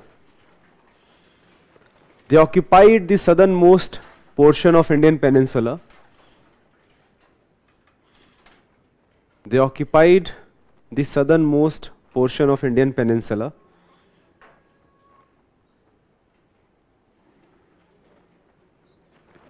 Southernmost portion of Indian peninsula. Arya Sharma mentions, आप आर्य शर्मा पढ़ोगे तो वहाँ पे ये mentioned है that Megasthenes at one point of time visited Pandya kingdom and he found that kingdom was ruled by a woman ruler and he found kingdom to be very prosperous. आप लिखना चाहो तो आप लिख सकते हो. Megasthenes mentioned Pandya kingdom.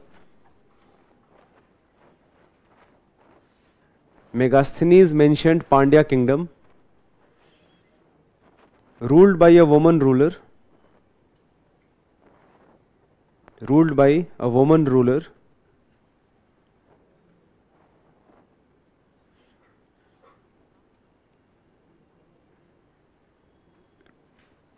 Write down. Their capital was Madurai.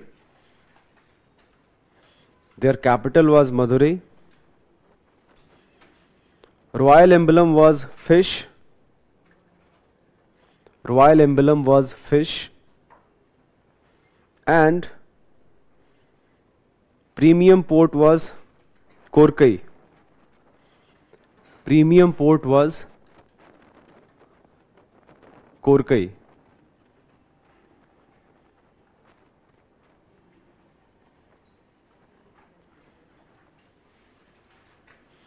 Write down next bullet point. Nandan Jelian 1.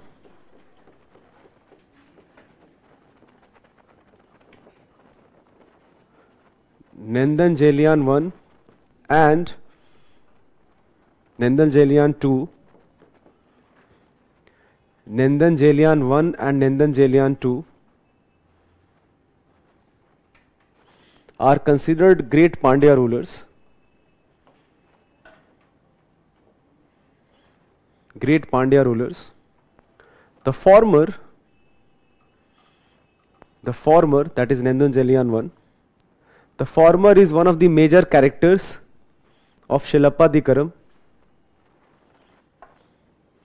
The former is one of the major characters of Shilapadikaram. Shilapadikaram, who died of remorse. Who died of remorse.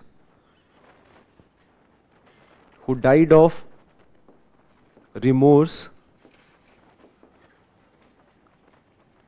because of execution of Kovalan. Because of execution of Kovalan, an innocent person. An innocent person. An innocent person. I told you the story, that king died of remorse, Kovalan is executed. So, Nandan Jelian was the king. Execution of Kovalan.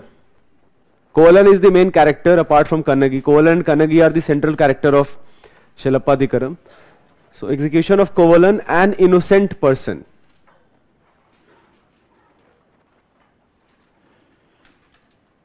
Nandan Jelian 2, next bullet point, Nandan Jelian 2 defeated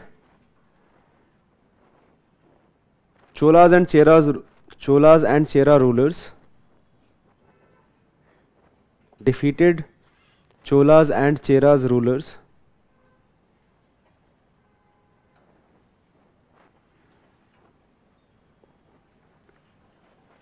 And next heading दे देना Cheras.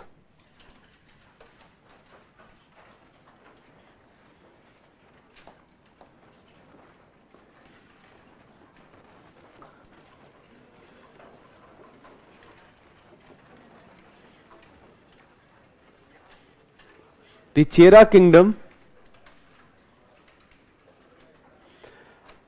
by the way, there is a question by Ketan, who is Rajya Raja Chola?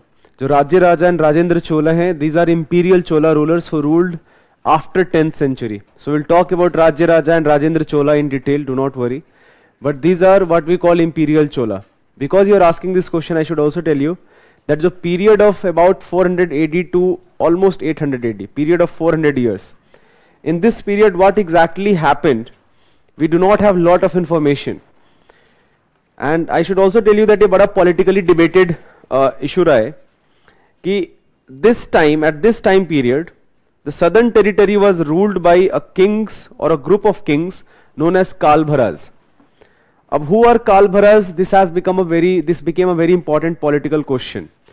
तो Kalbharas को लेके जो एक debate है, जैसे debate I will tell you what the debate is, जो Dravidian parties हैं, who rule Tamil Nadu, DMK, AIADMK, Dravidian parties के जो founders हैं, they started this thing that जो Kalbharas हैं, they are outsiders, and because of their influence, जो glory of Tamil civilization है, that declined. So Kalbharas are Nadans and Deccani's who came to this region, and because of that our glory declined. जो पूरा Aryan versus Dravidian debate, I talked about this thing, Aryan versus Dravidian जो पूरा एक वो idea है. We do know that this was used only as a political mileage, just to consolidate people to vote along their ideological lines. जो कालभरास हैं, they may have been indigenous people, they may have been local tribes who did not like lot of practices, especially expansion of kingdoms and occupying their forest areas. And in the course of time, they may have asserted their authority and they may have united themselves and defeated these kingdoms. So we do know exactly how, what were the wars, why the kingdoms declined. We do not know that, but we do know that for a period of about 300 to 400 years, the reason which I am talking about, ये जो Cholas Cheras Pandyas kingdom है, that was ruled by, this age is known as कालभरा age. अब कालभरा के बारे में information जो भी मिलता है वो कॉइन से मिलता है. There are certain coins which have names of some Kalbhara kings. Apart from that, they are mentioned into other text. So they are now mentioned around 8th century, that a group of kings who often, by the way, fought with each other, Pallavas, Pandyas and Chalukyas, who, by the way, were fighting lot of war, but all of them allied together and they defeated Kalbharas, and जो पूरा Kalbhara age है, that came to an end. So for Cholas, Pandyas and Cheras, for all these three kingdoms, you are going to find that there is a discontinuity. For a period of about 400 AD to 800 AD, what exactly happened to this region, we do not know. Or whatever information we have, that is very much limited. So that age was portrayed as dark age of जो पूरा Dravidian reason है भाई, Dravidian parties. But that was for political mileage. Kalbharas ka identity, we do not have much clarity who exactly are they. But most historians believe that these are local indigenous people who did not like many practices adopted by kings such as Pallavas or Cholas. And they rebelled against it, and they in fact became the most important political power at this period of time. So anyways, we do see that Cholas, Pandyas and even Cheras, all of them, all these three kingdoms emerged later into early medieval period, around 9th and 10th century. And in the course of time, Cholas became very powerful. So the Cholas hai, especially around 10th century, under Rajya Raja and Rajendra Chola, they became one of the most important, perhaps the most important powerful king at this period of time for entire India. We will talk about them in detail. So these rulers, this group of Chola rulers are called imperial Cholas because of their imperialistic ambitions. They occupied much larger territory, not only belonging to India. So we do not find any instance of Indian kings who went outside India and occupied territories, right? Except Rajendra Chola. Rajendra Chola not only occupied entire Sri Lanka or Maldives, but he also occupied जो पूरा Java Sumatra region है, जो Indonesia, Malaysia है. At one point of time, it was, even though it was not directly ruled, but it was under authority of imperial Chola rulers. So we will talk about them in detail in later classes, not right now. We are talking about here early Cholas, early Cheras, early Pandyas. Anyways, Cheras इनके बारे में लिख लेना. The Chera kingdom included modern Kerala,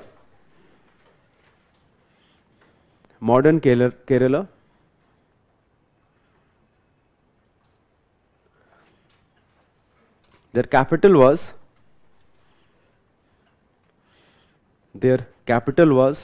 Vanji.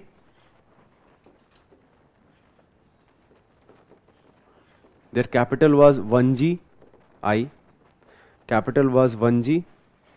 Royal emblem bow. Royal emblem bow. And their premier port was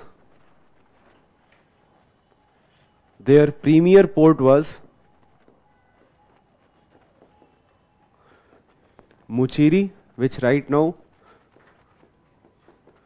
is called Muziris. Their premier port was Muchiri. Muziris sometimes remains in news because Muziris is a heritage site. It has been restored by Kerala government, and Kerala government is doing some remarkable work for restoration of this site. And that work has been recognized by both Indian government, central government as well as international level. They have been given awards for their restoration of Muziris port. So very important port which existed in ancient times during Chera kingdom. Write down in next bullet point.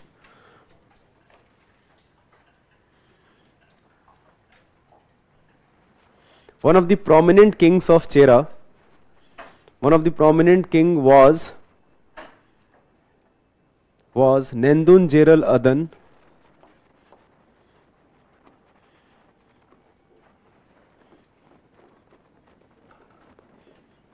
Nendun Jeral Adan,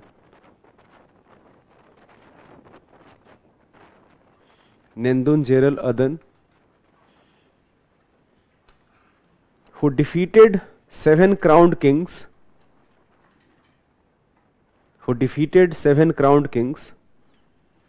seven crowned kings, and won the title of Adhiraj.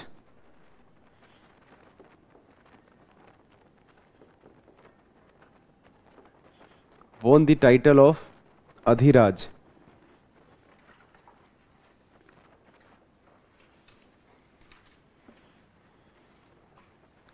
The greatest Chera king is considered to be Sengutuvan.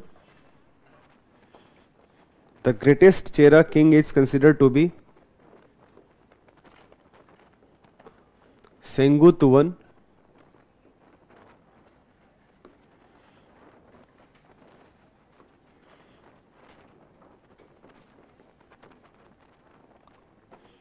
Sengutuvan. He was called Red Chera or Good Chera.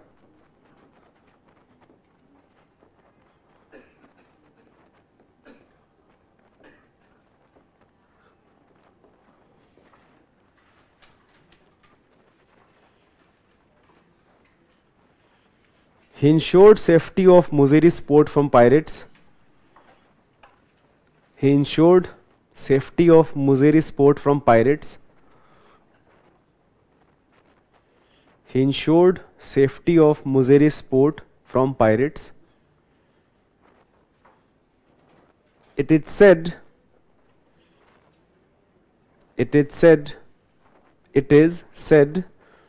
that he invaded north and crossed the Ganga river.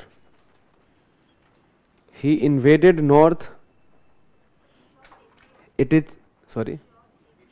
Muziris जो port हमने देखा था ना, Muziris from pirates. It is said that he invaded north and crossed the Ganga river. अब ये जो story है, this part of crossing the Ganga river, we do not have any other source to actually confirm it. So ये story है, this may be just a story. There may be very less historicity to it, because there is no way of confirming it that a Chera kingdom crossing Ganga and invading northern part of territory. So anyways, these are some of the important political development, but let's talk about what type of society and what type of economy we are talking about. So in terms of economy, few things.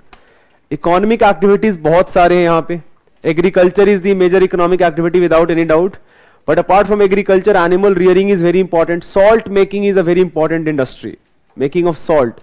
Similarly, जो trade है वो बहुत prosperous है. All of these three kingdoms enjoyed great trade with Roman Empire, and in fact let me show you the trade route. In the last class also I was talking about prevailing trade route in the ancient world. Now let me show you what I mean by that. This is the ancient trade route which existed. ये जो red part है, I was talking about Silk Route. This is the Silk Route, and this part which you are witnessing, this is what? Uttar Pathis, which I was talking in the last class. But trade route existed, जो sea trade route है, it existed with different ports. Muchiri's port, Kaveri Patnam port. So trade routes, sea trade routes existed which connected European countries via various centers. In fact, I talked about a book called Periplus of Etherian Sea. So जो Indian Ocean जो part है, this Indian Ocean part is called Etherian Sea. And a map of Etherian Sea was prepared. So this map actually is Etherian Sea as per Periplus, and it does also tell you that people knew about monsoon wind, and this discovery of monsoon wind proved to be very useful because जो shipping routes हैं, they become very good, and जो trade है that further prospered. So by 1st century AD, many European traders, especially the Roman traders, they knew about the existence of monsoon wind, and they knew about the trade routes to India. In the course of time, this information was lost. कि जो trade route है, this information was lost. And of course, we do know that later, only in 15th century, you have Columbus and Vasco da Gama who wanted to again rediscover India. The reason was, I will tell you, कि ये जो land route है, why they were rediscovering this sea route? Because land route at this point of time, जो पूरा Eurasia, a significant part of this region was occupied by Ottoman Kingdom, and Ottomans started imposing very huge custom duty. So trade was not very lucrative from land route. So it was very important to find alternative routes. So an information which was known to Romans much earlier, that information was lost in part of Europe, and later many trade routes were patronized. One of that went to America, and Columbus thought that he has found India. He called the people Indians, and even today they are called Indians. Red Indians, American Indians जिनको हम बोलते हैं. And Vasco da Gama in 1498 came to India, right? But this information was not known much earlier.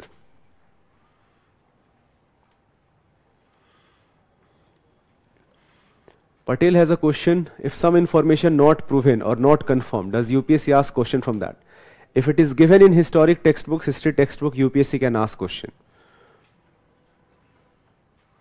We can say that. Anusha has a question. Can we say that kings were sympathetic and cared a lot about society? We can say that. Sangam literature describes many such kings who cared about the welfare of their people, without any doubt.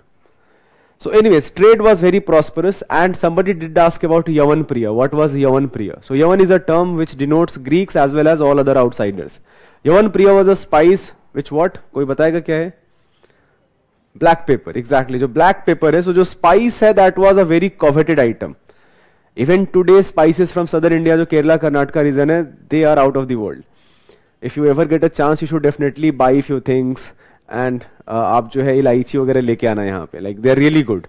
So spices were very popular. Spices found in southern India, they were very popular not only in India but in different part of the world.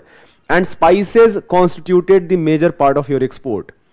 And Yavan Priya, in fact, especially जो ये black pepper है, that was very popular, and a term was used for it called Yavan Priya.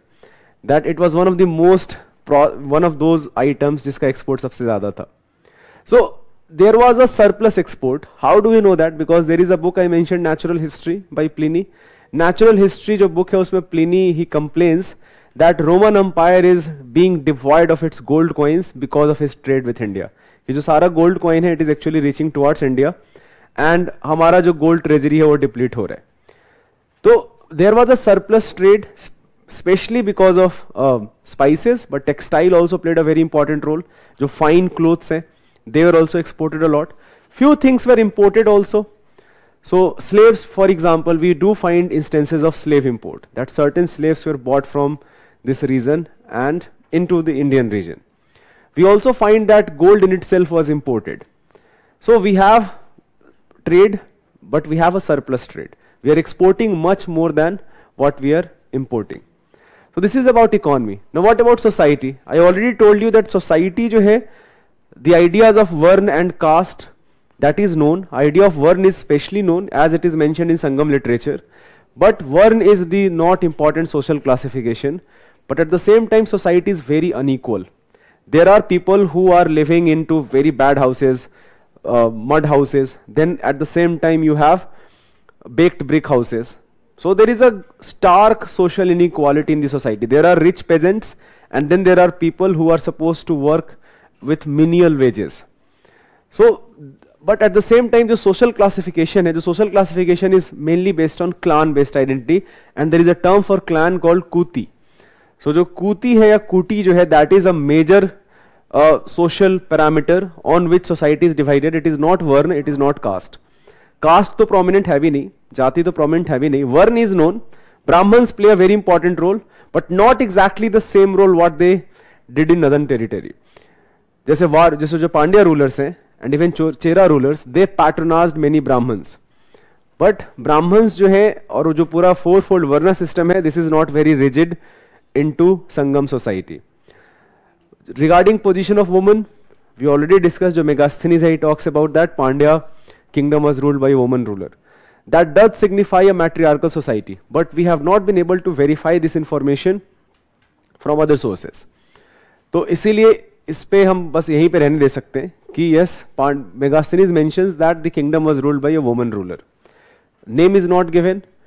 description of society, kingdom, that is not given, just this information is provided. So in any case, women had access to education, because we do find there are some poets who are women, but some poets, not majority of them. Out of hundreds, out of let's say 1,000 poets, 50 of them are, I do not remember the exact ratio, but it is in this ratio. Out of 1,000 poets, 50 of them are, let's say, woman poet. So there are few women poets. That does signify that even women have access to education. And position of woman is not as bad what it became later. Position of woman was good in society. Society was patriarchal more or less, but the position was not that bad. At the same time, we also find first instance of sati, and there is a term for sati which is used. The sati, burning of widow jo hai. But sati is considered voluntary. That somebody who is doing that voluntary. It was not obligatory. तो जब हम later जब हम पढ़ेंगे Gupta period and even later period जो from 6th century onward, especially in northern India, where sati becomes obligatory. That sati was forced. But in Sangam age we do find sati, but which is not obligatory, it is just voluntary. So there are few things, economy and society in the Sangam age, we should know about it. Give this heading, economy of Sangam age. Economy of Sangam age.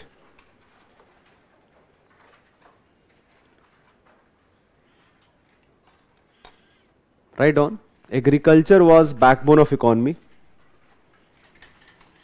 Agriculture was backbone of economy.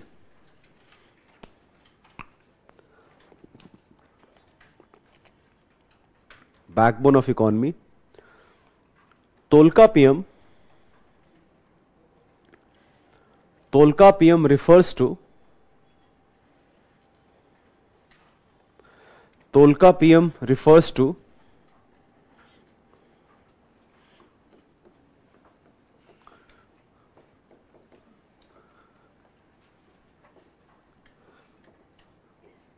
Tolkappiyam refers to five-fold division of land. Five-fold division of land.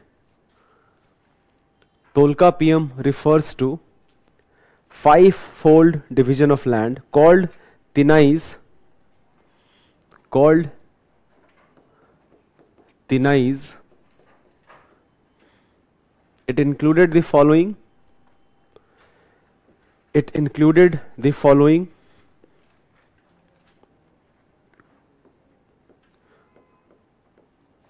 Kurinji. Kurinji. This land was land of hilly tracts. Hilly tracts used for hunting and gathering. Kurinji,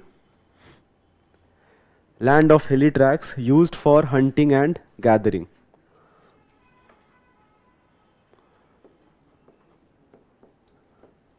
Mullai, pastoral land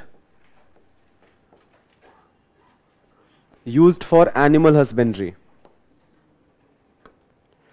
Pastoral land used for animal husbandry.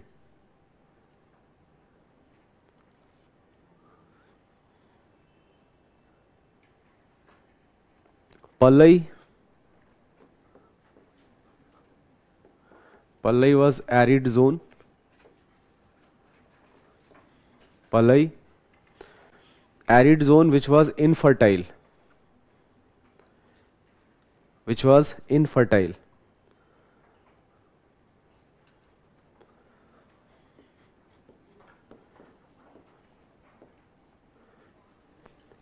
Marudam, this is agricultural land.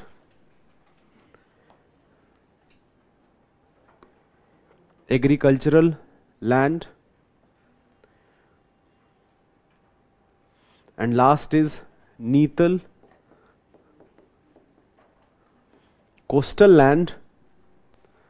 Write down, coastal land used for fishing and salt making. Coastal land used for fishing and salt making.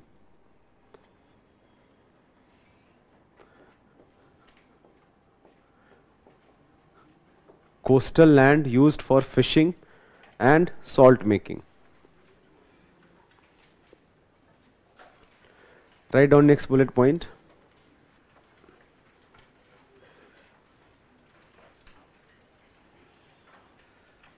Trade, both inland and foreign, was well established. Trade, both inland and foreign, was well established. Trade,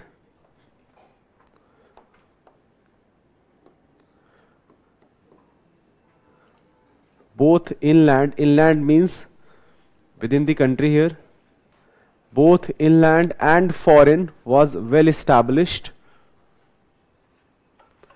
was well established. इसी में लिख लेना, a landmark in the discovery, a landmark development was the discovery of monsoon winds. A landmark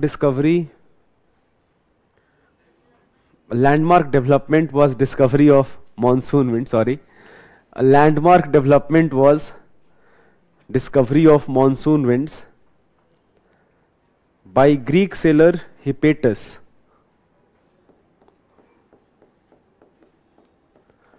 By Greek sailor Hippasus in the mid of 1st century AD. In the mid of 1st century AD.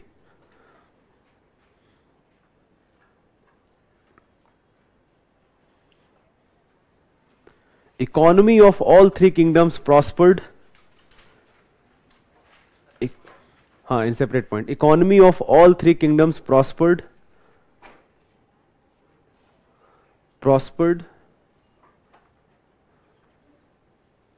Due to large scale long distance trade.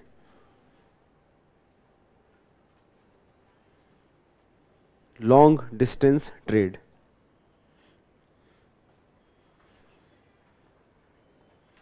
Many trade related terms such as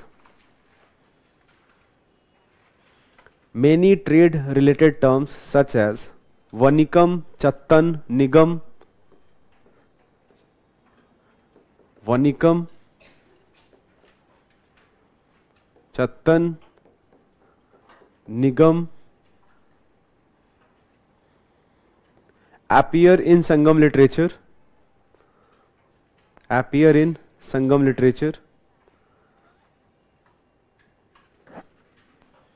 Salt merchants were called Umanar. Salt merchants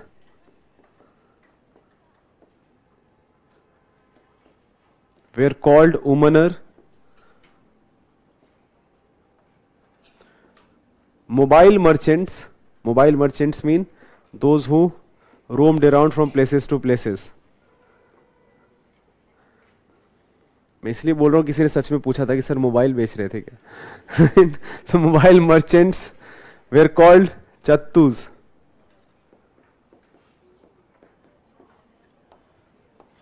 Mobile merchants were called Chattus.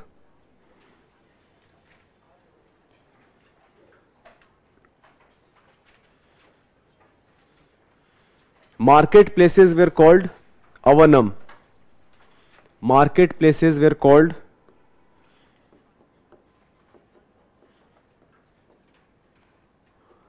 Avanam.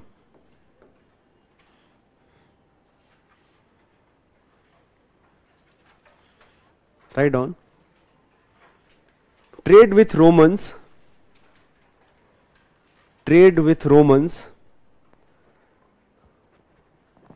was the most important feature of Sangam economy. Was the most important feature of Sangam economy.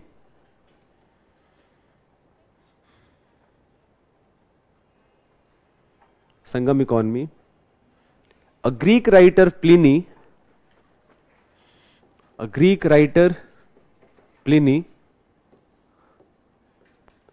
complained in his book Natural History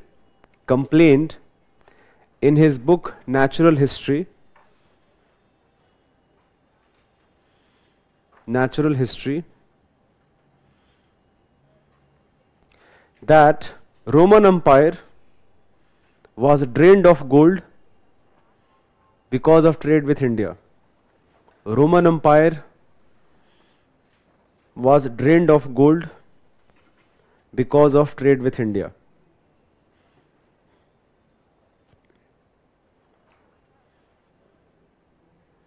Trade with India. Write down items which were exported. Items which were exported were spices. Items which were exported were spices, perfumes, jewelry, textile, precious stones, sandalwood, etc. Precious stones, sandalwoods, etc. Black pepper was a coveted item by Romans. Black pepper was a coveted item by Romans. Coveted item by Romans, it was called Yavanpriya.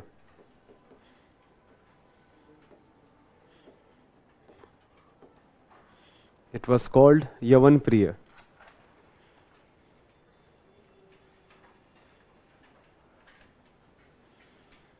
And एक last point इसमें लिख लेना, apart from land revenue and custom duty, apart from land revenue and custom duty,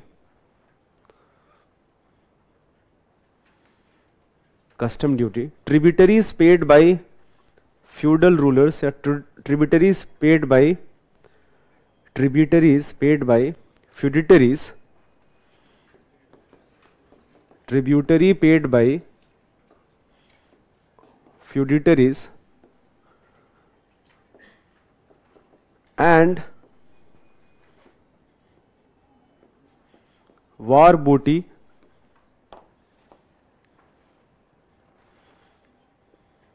इसमें bracket में लिख सकते हो called arai,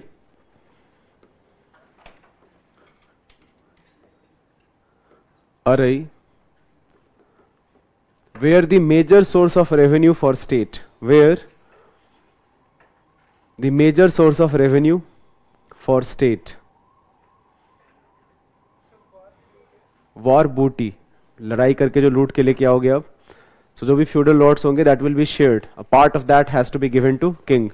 So apart from, my statement was apart from land revenue and custom duty,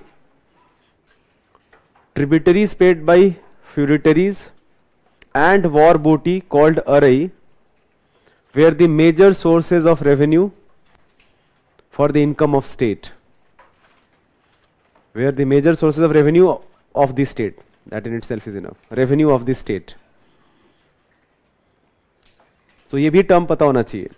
तो ये जो टर्म्स वाले question है, I am mentioning all this terms. I have used R S Sharma Tamil Nadu text book as well as Upinder Singh. As much term which I can think UPSC can ask, I am including them together. But if you are finding some other terms also, आपने जो भी पढ़ रहे हो सकता है I am missing something, please add those terms. Terms based question में आप बस इतना कर सकते हो कि जो भी मैं रेफरेंस टेक्स्ट बुक है, जैसे I have given R.S. Sharma as a reference textbook. I use Upinder Singh as a reference textbook to teach this class, because it is the most updated and a very comprehensive textbook. I do not expect you to read it. If you can read it, it's well. But the reason I have not actually prescribed this textbook is very simple. There will be 3-4 questions, maximum 5 questions. उसमें से हो सकता है कुछ उपिंदर सिंह से हो सकता है, कुछ कहीं और से हो. उसके लिए to read आप जाके देख लेना कितनी comprehensive किताब है. So for GS perspective, it does not make sense for you to read that. So whatever information I think is important from that book, I am providing as part of classroom notes. And इतना अगर इतने से अगर आपका काम चल रहा है एग्जाम में, that is enough. अगर इससे मान लो UPSC is asking question beyond this, then you or no candidate can do anything about it. This is a limitation we need to understand. Give the next heading, social structure and organization.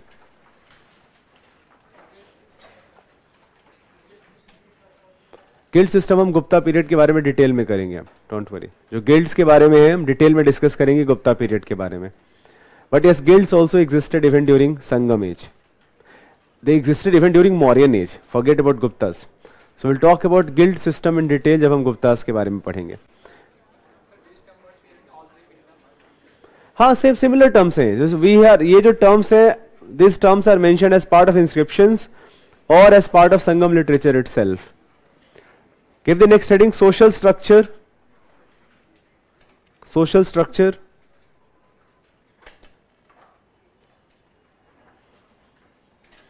Write down in bullet points. Brahmans appeared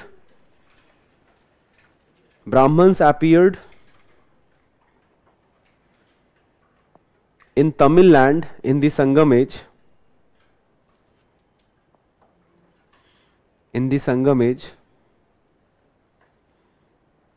Brahmans appeared in Tamil land in the Sangam age. They were patronized by many rulers.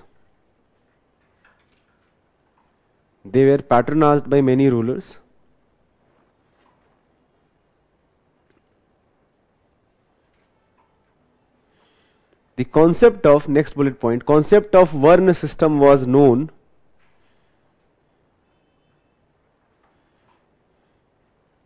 The concept of Varna system was known, but it was not the basis of classification in the society.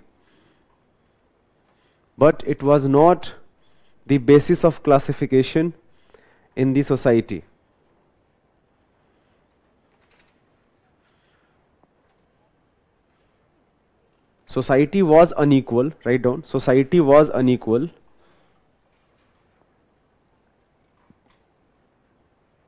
And most relevant basis of stratification was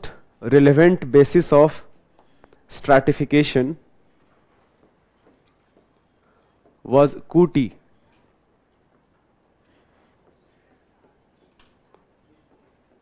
Most relevant basis of social stratification was Kuti. However, there was no restriction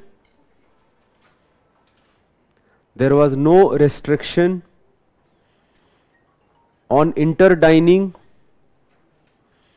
and social interactions among Kuti groups. However, there was no restriction on interdining and social interactions among Kuti groups.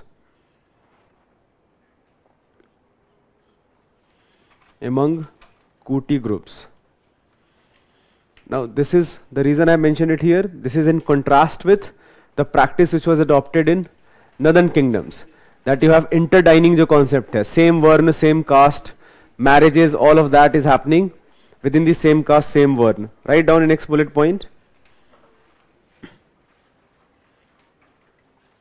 Ruling caste या ruling class was called Arasar.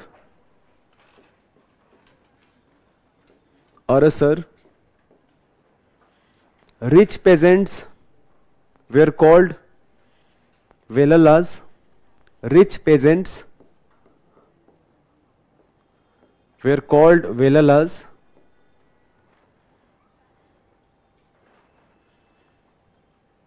And Kadaisiyar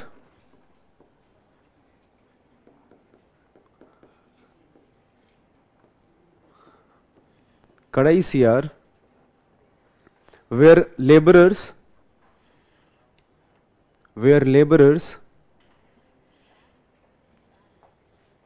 who formed the lowest class in the society.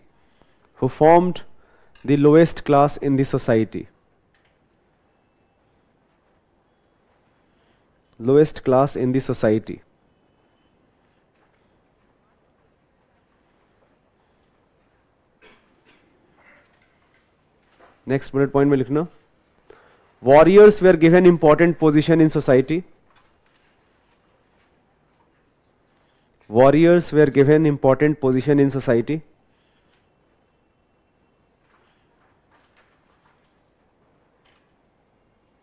captains of the army were given the title of Inadi,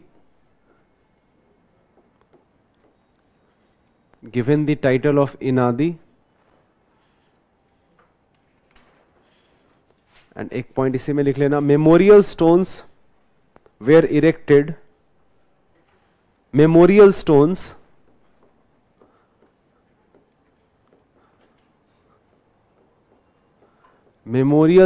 were erected for those who died fighting wars,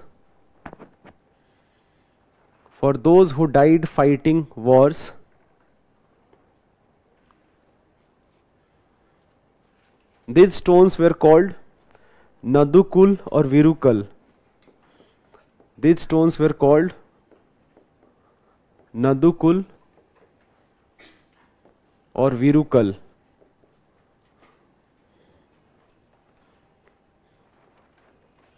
These stones were called Nadukul and Virukal.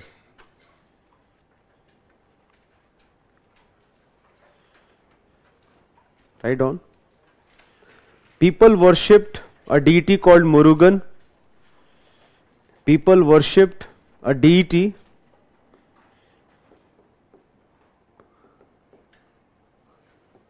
called Murugan.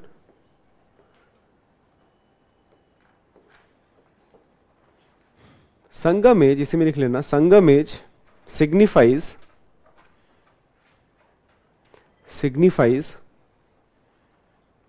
a close and peaceful interaction,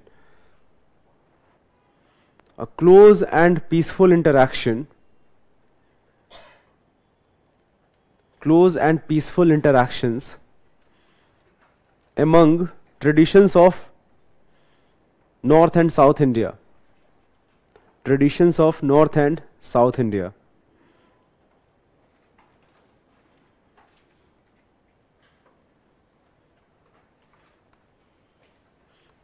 Apart from Hindu deities, apart from Hindu gods,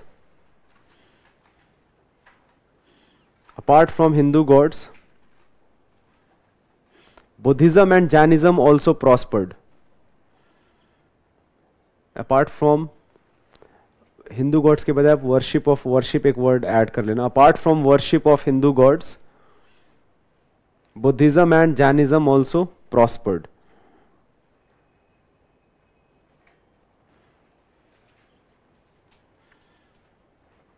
Women had access to education.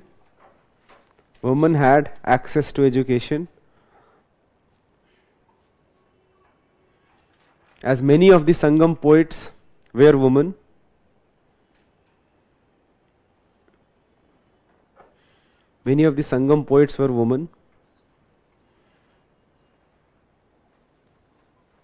There is also mention of sati being practiced in Tamil society.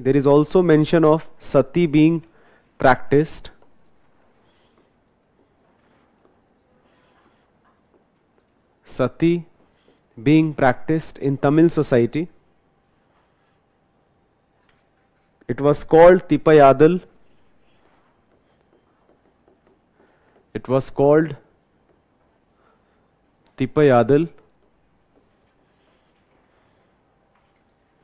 But it was not obligatory.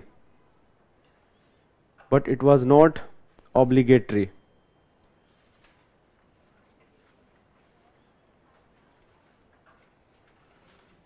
not obligatory. ठीक है, so this concludes our discussion about Cholas, Cheras and Pandyas. So next topic होगा हमारा होगा Gupta Empire, a very very important topic. It will take about 1 to 1.5 classes. But if we conclude Gupta Empire, in a way we will be concluding 80% of ancient India. Most of the question will be from whatever we have discussed till now. You guys have no patience. I will see you guys in the next class.